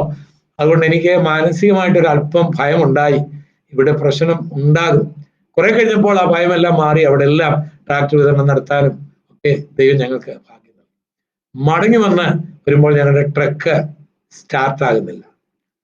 കാരണം ഡീസല് ഉറഞ്ഞു കഴിഞ്ഞു, വണ്ടി സ്റ്റാർട്ട് ആകുന്നില്ല. അതിനാണ് ഈ വണ്ടികളെല്ലാം കൊണ്ടുവന്ന് ഈ മലയുടെ മുകളിൽ പുറയിലോട്ട് കയറ്റി മലയുടെ താഴ്വര ഭാഗം നോക്കിയിട്ടിരുന്നത്. അപ്പോഴാണെന്നാണ് ഞങ്ങൾക്ക് മനസ്സിലായത്. വേറൊരു വണ്ടി കെട്ടി വലിച്ചിട്ടും ഞങ്ങളുടെ വണ്ടി സ്റ്റാർട്ടായില്ല. പിന്നെ നെരുപ്പോടൊക്കെ കൊണ്ടുവന്ന് ചൂടാക്കിയാണ് ഞങ്ങൾ അവിടുന്ന്. ആ ഓപ്പറേഷൻ മൊബിലൈസേഷനുമായിട്ടുള്ള പ്രവർത്തനങ്ങൾ പിന്നീട് ഞങ്ങൾ ടീമായിട്ട് ആഗ്രയിലും സാദാബാദിലും ഹാദ്രസ് മേഖലകളിലൊക്കെ പരിശീലനങ്ങൾ നടത്തിയ കാലഘട്ടമായി. അതോടുകൂടി എൻ്റെ 6 വർഷത്തെ ബൈബിൾ കോളേജ് പഠനം പൂർത്തിയാക്കി ഞങ്ങൾ മടങ്ങി വരുമ്പോൾ ഞങ്ങൾക്ക് KK എക്സ്പ്രസ്സില് കേരളം വരെ, കണ്ണൂർ വരെ, അന്ന് KK എക്സ്പ്രസ്സിന് 2 ഭാഗങ്ങളായിട്ട് ഒക്കെ പോകുന്ന ഒരു മേഖലകളുണ്ട്. KK എക്സ്പ്രസിന്റെ ഞങ്ങൾ ഓരോ കമ്പാർട്ട്മെന്റിലും പ്രസംഗങ്ങൾ, പാട്ടുകൾ നടത്തി വരുവാനിടയായി. അന്ന് ആ യോഗങ്ങൾ നടത്തിയ അങ്ങനെ ഒരു പാസ്റ്റർ വിക്ടർ ജോർജ് ഉണ്ട്. അദ്ദേഹം ഇന്ന് സിയാറ്റില് പാസ്റ്ററാണ്. പാസ്റ്റർ BJ ക്രിസ്തുദാസ്, അദ്ദേഹം ഇന്ന് കാലിഫോർണിയയിലാണ്. അതുപോലെ പാസ്റ്റർ ജോഷുവ ഗോപാലകൃഷ്ണൻ, അദ്ദേഹം ഇപ്പോൾ ഡൽഹിയിലുണ്ട്. നാഗാലാൻഡുകാരനൊരു അയാങ്സർ ഉണ്ടായിരുന്നു. പിന്നെ ഒരു ജേക്കബ് ഉണ്ടായിരുന്നു, അദ്ദേഹമായിരുന്നു ഞങ്ങളുടെ വയലിൻ വായിച്ചുകൊണ്ടിരുന്ന പുതുപ്പള്ളിക്കാരൻ. IPCയുടെ ഒരു പാസ്റ്ററായിട്ട് അദ്ദേഹമുണ്ട്. അപ്പൊ ഞങ്ങൾ എല്ലാവരും കൂടെ ഇങ്ങനെ ഈ ഓരോ കമ്പാർട്ട്മെന്റിലും പരിശീലനങ്ങൾ നടത്തിക്കൊണ്ടു. അങ്ങനെ പിന്നീട് ഞാൻ ഷാരോൺ ബൈബിൾ സ്കൂളിലെ ഒരു അധ്യാപകനായി. വിദ്യാർത്ഥികളുമായിട്ട് എനിക്ക് പരിശീലനം നടത്താൻ ദൈവം ഭാഗ്യം നൽകി. 1981 ഞാൻ വിവാഹിതനായി. വിവാഹിതനായപ്പോഴ് എൻ്റെ വിവാഹം നടന്നത് ഈ ചപ്പാത്തിങ്കര എന്ന് പറയുന്ന സ്ഥലത്താണ്. പാസ്റ്റർ KL സണ്ണിയെ കുറിച്ച് ഞാൻ പറഞ്ഞല്ലോ, അദ്ദേഹമാണ് എൻ്റെ വിവാഹ ശുശ്രൂഷ നടത്തിയത്. അപ്പം എൻ്റെ വീട്ടുകാരും ചാർച്ചക്കാരും അങ്ങനെ രക്ഷിക്കപ്പെടാത്തവരും ഒക്കെ ഒത്തിരി പേരുണ്ടായിരുന്നു. എന്നെ സംബന്ധിച്ചിടത്തോളം ഇതൊക്കെ പരിശീലനത്തിന്റെ ഭാഗങ്ങളാണ്. പരിശീലനം ഞാൻ ആദ്യം പറഞ്ഞ നിങ്ങൾക്ക് ഓർമ്മയുണ്ടാവും. ഈ പരിശീയോഗം, കൺവെൻഷൻ, ക്രൂസൈഡ്, കൺവെൻഷൻ, ഇതൊക്കെ നമ്മൾ ഉണ്ടാക്കിയ ഒത്തിരി ഭാഷകളാണ്.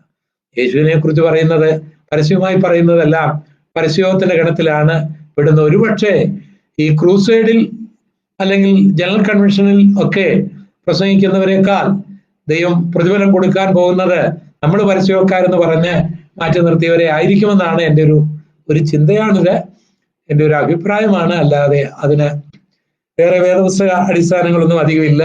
നിങ്ങളൊരു വിവാദമാക്കരുത് എന്നും കൂടി ഞാൻ പറയുകയാണ്. അങ്ങനെ ആ കല്യാണം നടന്നുകൊണ്ടിരിക്കുമ്പോൾ ഞാൻ ചിന്തിച്ചുകൊണ്ടിരുന്ന, ഒത്തിരി പേരുണ്ടല്ലോ രക്ഷിക്കപ്പെടാത്തവരല്ല, ഒന്ന് പ്രസംഗിക്കാൻ ഒരു അവസരം കിട്ടിയാലോ. ആൾക്കാർ ഇങ്ങനെ പ്രസംഗിച്ചുകൊണ്ടിരിക്കുകയാണ്.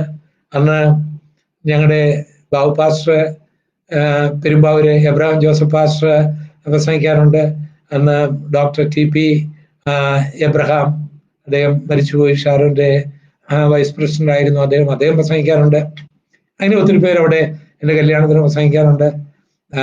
അപ്പോൾ എങ്കിലും എനിക്കും പ്രസംഗിക്കണമല്ലോ. ഞാൻ പതുക്കെ മണവാളന്റെ കസേരയിൽ നിന്ന് എഴുന്നേറ്റ് പാസ്റ്ററുടെ അടുക്കിലേക്ക് നടന്നു പോകുന്നത് എല്ലാവരും നോക്കിയിരുന്നു. കാരണം അങ്ങനെ സാധാരണ ചെറുക്കം പോകാറില്ലല്ലോ. ഞാൻ KSNI പാസ്റ്ററിന്റെ ചെവി പറഞ്ഞു, പാസ്റ്റർ എനിക്കും കൂടി ഒന്ന് പ്രസംഗിക്കാൻ ഒരു അവസരം തരണം. പാസ്റ്റർ സമ്മതിച്ചു. അവിടെ ഞാൻ പ്രസംഗിക്കാൻ ഇടയായി. അതിനുശേഷം ഞങ്ങൾ കൊച്ചറയില് ലേക്ക് വരികയാണ്. കൊച്ചറയിലേക്ക് വരുമ്പോൾ ഞങ്ങളുടെ കൊച്ചു വീട്ടിലേക്ക് വരികയാണ്. ആപ്പാടെ ഉണ്ടായിരുന്ന പാസ്റ്ററുടെ ഒരു മെറ്റഡോർ വാനായിരുന്നു. ആ വാനില് പക്ഷെ എത്ര സമയം ഞാനിനി ദീർഘിപ്പിക്കുന്നില്ല, സമയം ഒത്തിരി ആയെന്ന് എനിക്ക് തോന്നുന്നു. ഒരു ചെറിയ മെറ്റഡോർ വാനിലാണ് ഞങ്ങൾ അവിടെ ചെല്ലുന്നത്. ചെന്നപ്പോഴേ എൻ്റെ കൊച്ചു വീട്, എൻ്റെ ചെറിയ വീട്, പാവപ്പെട്ട ഞങ്ങളുടെ വീടിന്റെ മുൻപിൽ, അന്ന് ഞങ്ങളുടെ വീട്ടിൽ ആരും വിശ്വാസത്തിലേക്കൊന്നും വന്നിട്ടില്ല. ഒരു ചെറിയ പന്തലുമൊക്കെ ഇട്ട് അവിടെ ഒരു ടീ പാർട്ടിയൊക്കെ നടത്താനായിട്ട് അവര് കരുതിയിട്ടുണ്ട്. അപ്പൊ ഞാനും എൻ്റെ ഭാര്യ പ്രഭയുമായിട്ട് വീട്ടിലേക്ക് ചെല്ലുമ്പോൾ ഞാൻ കാണുന്ന ഒരു 300-350 പേര് എൻ്റെ നാട്ടുകാർ വന്നിട്ടുണ്ട്. അപ്പൊ ഞങ്ങളുടെ ചർച്ചിന്റെ എൽഡർ വന്ന് സ്വീകരിച്ച് അവിടെ ഇരിക്കാൻ കസേരയിലേക്ക് ഞങ്ങളെ ആനയിക്കാനായിട്ടും കുടിക്കാൻ പാലോ ഇതൊക്കെ കൊണ്ടുവരുന്നുണ്ട്. അപ്പൊ എനിക്ക് തോന്നിയിട്ട് ഇത് നല്ലൊരു പരിപാടിയാണ് പരിശോധന. ബില്ലിഗ്രാം വരുമെന്ന് പറഞ്ഞാൽ ഇവര് വരുന്നവരല്ല. ഞാൻ അവിടെ നിന്ന് അരമണിക്കൂർ പ്രസംഗിക്കാൻ ദൈവമായ കർത്താവിനെ. പിന്നെ ഞാൻ കുഴിക്കാലയില് ഒരു പാസ്റ്ററായപ്പോൾ ബസ്സുകളും അതുപോലെ ബോട്ടും ഒക്കെ ഹയർ ചെയ്ത് അനേക സ്ഥലങ്ങളിൽ ഞങ്ങൾക്ക് പരിശോധന നടത്താനിടയായി. അതിനുശേഷം ഞാൻ പൊടിയാടി സഭയുടെ പാസ്റ്ററായി. പൊടിയാടി സഭയുടെ പാസ്റ്ററായപ്പോഴും ബസ്സും ബോട്ടും ഒക്കെ ഹയർ ചെയ്ത് അല്ലാതെയും ഒക്കെ അനേക പരസ്യങ്ങൾ നടത്താനിടയായി. പിന്നെ ഞാൻ ഉണ്ടിപ്പള്ളി സഭയുടെ പാസ്റ്ററായി. ഉണ്ടിപ്പള്ളി സഭയുടെ പാസ്റ്ററായി കഴിഞ്ഞ് ഞങ്ങൾക്ക് ഇതിന്റെ ഓരോ മണൽത്തരികളും യേശുവിനെ കുറിച്ച് കേട്ടിട്ടുണ്ട്. വലിയ പരസ്യങ്ങള് നിർമ്മല പീറ്ററും നിർമ്മലയും എല്ലാമായിട്ടാണ് ഞങ്ങള് മാവേലിക്കര രാജു, എലിയാമ്മ സിസ്റ്റർ പരസ്യയോഗത്തിന് കൺവെൻഷന്റെ കാര്യമല്ല ഞാൻ ഈ പറയുന്നത്. ഞങ്ങൾ അനേക മീറ്റിങ്ങൾ നടത്താനായിട്ട് ദൈവമായ കർത്താവ് നൽകി. ഈ കഴിഞ്ഞ വർഷം ഞങ്ങൾക്ക് പരസ്യവും നടത്താൻ കഴിഞ്ഞ കുറെ കൂടെ നല്ല നിലയിൽ നടത്താൻ കഴിഞ്ഞത് ഞങ്ങൾക്ക് ഈ അടിമാലി തുടങ്ങി 8 മൈൽ വരെ കൊമളി ഒക്കെ ഉള്ള മേഖലകളിൽ തഞ്ചാവൂർ വില്യമിനെ പോലുള്ള പാട്ടുകാരെ വരുത്തിയിട്ട്, അതുപോലെ തന്നെ നല്ല മൈക്ക് സെറ്റ്, കൺവെൻഷനും ഒക്കെ ക്രൂസൈഡുകൾക്കും ഒക്കെ ഉപയോഗിക്കുന്ന മൈക്ക് സെറ്റുകൾ കാശ് കൊടുത്ത് കൊണ്ടുവന്ന് ടൗണില്, കൊമളി 8 മൈൽ ടൗണില്, അടിമാലി ടൗണില്, മൂന്നാറില് അങ്ങനെയൊക്കെ ഞങ്ങൾക്ക് പരസ്യവും നടത്താനിടയായി. വലിയ സന്തോഷമായ ഒരു പരസ്യവും കഴിഞ്ഞ വർഷം നടത്തുവാൻ കഴിഞ്ഞത്. അതിന്റെ സംഘാടകർ വേറെ ആയിരുന്നു. കൊമളിയിലെ ഒരു അച്ചായന് കൊമളി ബസ് സ്റ്റാൻഡിനകത്ത് എന്ന് പറഞ്ഞാൽ ട്രാൻസ്പോർട്ട് ബസ്സുകളും പ്രൈവറ്റ് ബസ്സുകളും വരുന്ന കൊമളി ബസ് സ്റ്റാൻഡ് ഉണ്ട്, ഒരു ബസ് സ്റ്റാൻഡ്. അതിനകത്ത് ഒരു ചെറിയ ഒരു ഷെഡ് പോലുണ്ട്. അതിനകത്തൊരു പരസ്യവും ഞങ്ങൾക്ക് നടത്താനിടയായി. അതൊക്കെ ആവേശജനകമായ ഒരു കാര്യമായിരുന്നു. ഈ അടുത്ത കാലത്ത്, ഈ ലോക്ക്ഡൗൺ മുൻപ് എനിക്ക് നടത്താൻ കഴിഞ്ഞ, ഇപ്പോൾ കുമ്പനാട് സെന്ററിന്റെ ഒരു ചുമതല എനിക്ക് ഷാരോൺ ഫെലോഷിപ്പ് നൽകിയതുകൊണ്ട് എന്റെ സെന്ററിലുള്ള പാസ്റ്റർമാരുമായിട്ട് ഞങ്ങള് ഈ ലോക്ക്ഡൗൺ മുൻപ് പരസ്യത്തിനായിട്ട് കടന്നുപോയി. അവർ പാസ്റ്റർമാർ പലയിടത്തും പ്രസംഗിക്കുകയും അവസാനം എനിക്കും പ്രസംഗിക്കാൻ ഒരവസരം ലഭിച്ചു. ചെങ്ങന്നൂര് പോയിട്ട് ഞാനൊരു 14,000 രൂപ മുടക്കി പരസ്യത്തിന് ഒരു മൈക്ക് സെറ്റ് വാങ്ങി, ഒരു ബോക്സ്. കാരണം പരസ്യം നടത്താനുള്ള കൊതിയാണ്. എനിക്ക് അങ്ങനെ ഒത്തിരി പരസ്യത്തിനുള്ള മൈക്ക് സെറ്റുകൾ ഉണ്ടായിരുന്നു. അത് ഓരോരുത്തർക്കും കൊടുത്തു. എൻ്റെ കയ്യിൽ ഇല്ലാതെ വന്നപ്പോൾ മേടിച്ചു വന്നു. അപ്പോഴത്തേക്കും ഈ ലോക്ക്ഡൗൺ ആയി. അതുകൊണ്ട് വലിയ ബുദ്ധിമുട്ടായി. ഈ ലോക്ക്ഡൗൺ കാലങ്ങളിൽ പരസ്യം നടത്താൻ കഴിഞ്ഞിട്ടില്ല. എന്നാൽ ഞങ്ങൾക്ക് ഇതുപോലുള്ള ഫേസ്ബുക്ക് ലൈവിലൂടെയും സൂമിലൂടെയും പ്രെയർ ലൈനിലൂടെയും ഏകദേശം 90-ലധികം യോഗങ്ങൾ നടത്താനും പ്രസംഗിക്കാനും ഈ 2.5 മാസത്തിനുള്ളിൽ ദൈവമായ കർത്താവ് യേശുവിനെ കുറിച്ച് പറയാനുള്ള ഒരു അവസരം നൽകി. ഇപ്പോഴും കർത്താവിനെ കുറിച്ച് ഈ എൻ്റെ സ്നേഹിതൻ ദാനിയൽ മുട്ടപ്പള്ളി ക്രമീകരിച്ച ഈ ഫേസ്ബുക്ക് ലൈവിലൂടെ എൻ്റെ സഹോദരിയുടെ മകൻ സന്തോഷിന്റെ ഈ ലാപ്ടോപ്പിലൂടെ എനിക്ക് നിങ്ങളോട് പറയാനിടയായി, യേശുവിനെ കുറിച്ച് പറയാനിടയായി. അതുകൊണ്ട് ഈ എന്നെ കേൾക്കുന്നവരിൽ രക്ഷിക്കപ്പെടാത്ത ആരെങ്കിലും ഉണ്ടെങ്കിൽ ഞാനൊരു സത്യം പറയട്ടെ. ആകാശത്തിന് കീഴിൽ മനുഷ്യരുടെ ഇടയിൽ നമുക്ക് രക്ഷ പ്രാപിക്കാനുള്ള മാർഗം യേശു മാത്രമേ ഉള്ളൂ. കാരണം യേശു മാത്രമേ മാനവലോകത്തിന്റെ പാപത്തിന്റെ പരിഹാരത്തിനായിട്ട് ഈ ഭൂമിയിൽ വന്നിട്ടുള്ളൂ. 33.5 വർഷം യേശു ഇവിടെ ജീവിച്ചു. തിരുവെഴുത്തിൻ പ്രകാരമാണ് യേശു ജനിച്ചത്, തിരുവെഴുത്തിൻ പ്രകാരമാണ് യേശു ജീവിച്ചത്, തിരുവെഴുത്തിൻ പ്രകാരമാണ് യേശു മരിച്ചത്, തിരുവെഴുത്തിൻ പ്രകാരമാണ് യേശു ഉയർത്തെഴുന്നേറ്റത്. യേശുവിനെ പോലെ തുല്യനായി ആരുമില്ല. യേശു ജനിച്ചതുപോലെ ആരും ജനിച്ചിട്ടില്ല. യേശു ജീവിച്ചതുപോലെ ആരും ജീവിച്ചിട്ടില്ല. യേശു മരിച്ചതുപോലെ ആരും മരിച്ചിട്ടില്ല. യേശു ഉയർത്തെഴുന്നേറ്റതുപോലെ ആരും ഉയർത്തെഴുന്നേറ്റിട്ടില്ല. യേശു പാപം മോചിക്കുന്ന പോലെ ആർക്കും പാപം മോചിക്കാൻ കഴിയുകയില്ല. യേശു സമാധാനം തരുന്ന പോലെ ആർക്കും സമാധാനം തരാൻ കഴിയുകയില്ല. യേശു സ്വർഗം തരുന്നത് പോലെ ആർക്കും സ്വർഗം തരുവാൻ കഴിയുകയില്ല. യേശു നരകത്തിൽ നിന്ന് രക്ഷിക്കുന്ന പോലെ ആർക്കും നിങ്ങളെ നരകത്തിൽ നിന്ന് രക്ഷിക്കാനായി കഴിയുകയില്ല. യേശുവിനെ രക്ഷകനായി സ്വീകരിച്ച് സ്നാനപ്പെട്ട് അഭിഷേകം പ്രാപിച്ച് വേർപെട്ട് കർത്താവിന്റെ സാക്ഷ്യം വഹിച്ച് കർത്താവിന്റെ വരവിന് വേണ്ടി ഒരുങ്ങണം. അതാണ് എൻ്റെ സുവിശേഷം. അത് ഞാൻ നിങ്ങളോട് പറയുകയാണ്. അതുപോലെ ദൈവത്തിന്റെ ദാസന്മാരായിട്ട് യേശുവിനെ സ്വീകരിച്ചവരായിട്ടുള്ളവരുണ്ടെങ്കിൽ ഞാനൊരു കാര്യം പറയാം. രക്ഷിക്കപ്പെട്ടു ശരിയാണ്, സ്നാനപ്പെട്ടു ശരിയാണ്, അഭിഷേകം പ്രാപിച്ചു ശരിയാണ്, യേശു നമ്മുടെ ദൈവമാണ് ശരിയാണ്. പക്ഷേ യേശുവിന്റെ വരവിൽ താലന്ത് കുഴിച്ചിട്ടവൻ തള്ളപ്പെട്ടു പോയി. ആ താലന്ത് ഒരു താലന്ത് അവൻ വാങ്ങിയെങ്കിൽ അവൻ ഒരു കാലത്ത് രക്ഷിക്കപ്പെട്ടവനാണ്, സ്നാനപ്പെട്ടവനാണ്, അഭിഷേകം പ്രാപിച്ചവനാണ്, ദൈവവേലക്കാരനാണ്. അതുകൊണ്ടാണ് അവന് താലന്ത് കൊടുത്തത്. ഒരാൾക്ക് 5 കൊടുത്തു, 2 കൊടുത്തു, 1 കൊടുത്തു. അല്ലാതെ താലന്ത് ദൈവമക്കൾക്കല്ലേ കൊടുക്കുന്നത്. അപ്പൊ ഇവൻ ദൈവമക്കളായിരുന്നു. എന്നാൽ കാലം കഴിഞ്ഞപ്പോൾ എവിടെയോ അവന് പിന്മാറ്റം സംഭവിച്ചിട്ട് അവൻ താലന്ത് കൊണ്ടുപോയി കുഴിച്ചിട്ടു. അതുകൊണ്ട് അവൻ കർത്താവിന്റെ വരവിൽ എടുക്കപ്പെട്ടില്ല, അവൻ തള്ളപ്പെട്ടു. ഞാനിപ്പോഴ് നിങ്ങളോട് സത്യം പറയാം, ഞാൻ ഒത്തിരി ഭയപ്പെടുന്നുണ്ട്. ഞാൻ ദൈവത്തോട് പറയുമ്പോൾ പറയും, കർത്താവേ, ആ താലന്ത് കുഴിച്ചിട്ടവൻ ഞാനാണ്. എനിക്ക് പഴയ ആത്മഭാരമില്ല, അതൊരു സത്യമാണ്. പഴയതുപോലെ ഞാൻ യേശുവിനെ കുറിച്ച് പറയുന്നില്ല, അത് സത്യമാണ്. ആ താലന്ത് കുഴിച്ചിട്ടവൻ ഞാനാണ്. എനിക്ക് ആത്മഭാരം തരണമേ, എനിക്ക് ദൈവസ്നേഹം തരണമേ, മരിക്കുന്നവരെയും കർത്താവിനെ കുറിച്ച് പറയാൻ ഭാഗ്യം നൽകണമേ, എന്റെ മരണം തന്നെ ഏതെങ്കിലും ഒരു സുവിശേഷ യോഗത്തിലായിരിക്കാൻ ഇടയാക്കണമേ എന്ന് ഞാനിപ്പോൾ പ്രാർത്ഥിച്ചുകൊണ്ടിരിക്കുകയാണ്. അതുകൊണ്ട് താലന്ത് കുഴിച്ചിട്ടിട്ടുണ്ടോ, ഉണ്ടോ ഇല്ലയോ എന്നറിയുന്നത് നമ്മൾ രക്ഷിക്കപ്പെട്ട കാലത്ത് നമ്മളോട് ആരോടും പറയാതെ നമ്മൾ യേശുവിനെ കുറിച്ച് പറയാൻ നമ്മൾ ഉണ്ടായിരുന്ന ആ വ്യഗ്രത അതിപ്പോഴുണ്ടോ എന്ന് നോക്കിയാൽ നമുക്കറിയാം നമ്മൾ കുഴിച്ചിട്ടിട്ടുണ്ടോ ഇല്ലയോ എന്ന്. ലവോദിക്കിയ പീരീഡാണിത്. ഈ കാലഘട്ടം നമ്മളെ തന്നെ നമുക്കറിയാൻ ഒക്കത്തില്ല. നമ്മൾ ദരിദ്രനാണെങ്കിൽ, നമ്മൾ കുരുടനാണെങ്കിലും നഗ്നനാണെങ്കിലും ലവോദിക്കിയ സഭയിലെ ശുശ്രൂഷകനും വിശ്വാസിക്കും അതറിയാനൊക്കെയാണ്. അതാണ് ഏറ്റവും വലിയ അപകടം. എനിക്കൊന്നിനും മുട്ടില്ല എന്ന് പറഞ്ഞുകൊണ്ട്, പഴയ കാര്യങ്ങളെല്ലാം പറഞ്ഞുകൊണ്ട്, പണ്ട് നമ്മൾ അങ്ങനെ ചെയ്തു ഇങ്ങനെ ചെയ്തു എന്ന് പറഞ്ഞുകൊണ്ട് ജീവിക്കാൻ നമ്മളെ പ്രേരിപ്പിക്കുന്ന ഒരു കാലഘട്ടമാണ് ലവോദിക്കൻ പീരീഡ്. അതുകൊണ്ട് സ്വയമായിട്ട് നമ്മളൊന്ന് ശോധന ചെയ്യണം.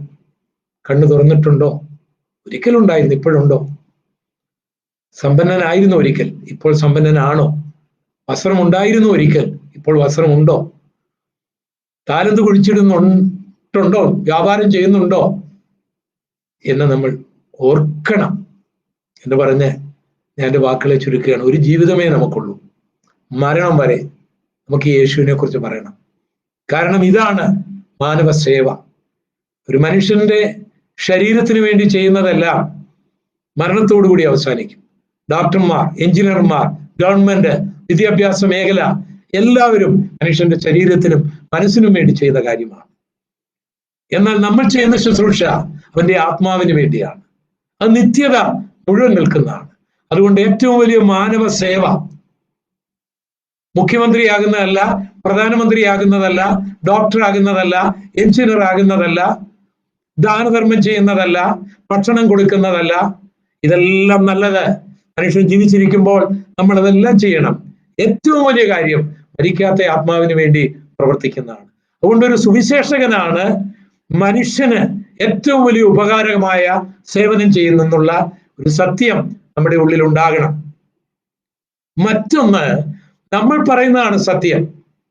ഈ അമിതാഭ് ബച്ചൻ തുടങ്ങി നമ്മുടെ വലിയ വലിയ ആൾക്കാരൊക്കെ ഓരോ പ്രൊഡക്റ്റിന്റെ പരസ്യങ്ങൾ നടത്താറുണ്ട്. ടി വിയിൽ നിങ്ങളത് കാണാറുണ്ട്. അതിനവർക്ക് ശമ്പളം കിട്ടും, അതിന് പ്രതിഫലം കിട്ടും, ആ കച്ചവടം നടക്കും. പക്ഷെ ഇവർ പറയുന്ന പ്രൊഡക്റ്റ് അതുപോലെയാണോ? അതുപോലെ ആയിരിക്കുമോ? അതിനകത്ത് അതിശോക്തിയില്ലേ? എന്നാൽ നമ്മൾ യേശുവിനെ കുറിച്ച് പറയുന്നത് അവൻ നല്ലവനാണ്, അവൻ സത്യമാണ്, അവൻ നമുക്കായി ജനിച്ചു, മരിച്ചു, അടക്കപ്പെട്ടു, ഉയർത്തെഴുന്നേറ്റു. യേശുവിലൂടെ ഉള്ളൂ പാപമോചനം, യേശുവിലൂടെ ഉള്ളൂ സമാധാനം. യേശുവിനെ സ്വീകരിച്ചില്ലെങ്കിൽ നരകത്തിൽ പോകും. യേശുവാണ് സ്വർഗത്തിലേക്കുള്ള വഴി. ഇത് സത്യമാണ്. ആ സത്യം നമുക്ക് അഭിമാനത്തോടെ പറയുവാനിടയാണ്. പ്രിയപ്പെട്ടവരെ, ദൈവമായ കർത്താവ് നിങ്ങളെ സഹായിക്കട്ടെ.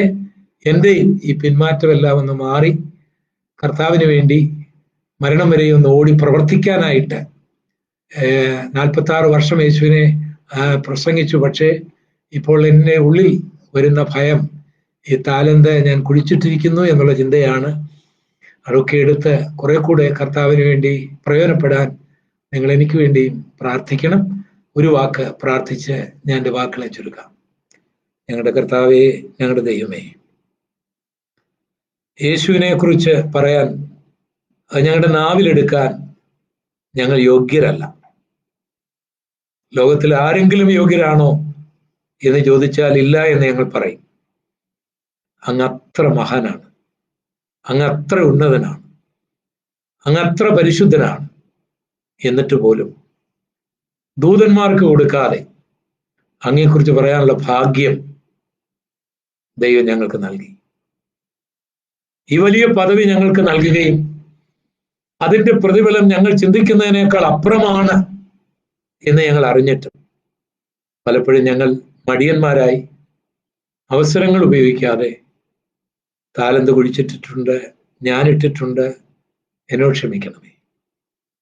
ഇനി മരണം വരെയും ഞങ്ങൾക്കുള്ളതല്ല, യേശു കർത്താവിൻ്റെ ഞങ്ങൾക്ക് വേണ്ടി ജീവൻ നൽകിയ, ഞങ്ങൾക്ക് വേണ്ടി മുഴുജീവൻ നൽകിയ യേശുവിന് വേണ്ടി, യേശുവിനെ കുറിച്ച് പറയുവാൻ, ദാവീദിന്റെ സന്തതിയായി ജനിച്ച് മരിച്ച് അടക്കപ്പെട്ട് ഉയർത്തെഴുന്നേറ്റ യേശു, അതാണല്ലോ സുവിശേഷം. ഞങ്ങൾ അതും ഇതുമൊക്കെ പറഞ്ഞ് സുവിശേഷമാണെന്ന് പറഞ്ഞ് സമയം കളഞ്ഞ കർത്താവേ, അവരെക്കുറിച്ചും ഇവരെക്കുറിച്ചും പറഞ്ഞ് ഞങ്ങളുടെ സമയം കളഞ്ഞ കർത്താവേ, ഇനി യേശുവിനെ കുറിച്ചുള്ള സുവിശേഷം പറയാൻ ഞങ്ങളുടെ സമയം ഉപയോഗിക്കുവാനുള്ള കൃപ ഞങ്ങൾക്ക് നൽകണമേ, എനിക്ക് നൽകണമേ, എൻ്റെ പ്രേക്ഷകർക്ക് നൽകണമേ. ഈ ലൈവിൽ വന്നിരിക്കുന്ന എല്ലാവരെയും ദൈവം അനുഗ്രഹിക്കണമേ. പ്രിയ പാസ്റ്റർ ഡാനിയലിനെ അനുഗ്രഹിക്കണമേ. യേശുവിൻ നാമത്തിൽ അപേക്ഷിക്കുന്നു, കൃപ തോന്നി കേൾക്കുമാറാകണമേ. ആമേൻ. ദൈവം എല്ലാവരെയും അനുഗ്രഹിക്കുമാറാകട്ടെ. ഞാൻ ഒരു പുസ്തകം ഒന്ന് പരിചയപ്പെടുത്തിക്കോട്ടെ. മോളിലേക്ക്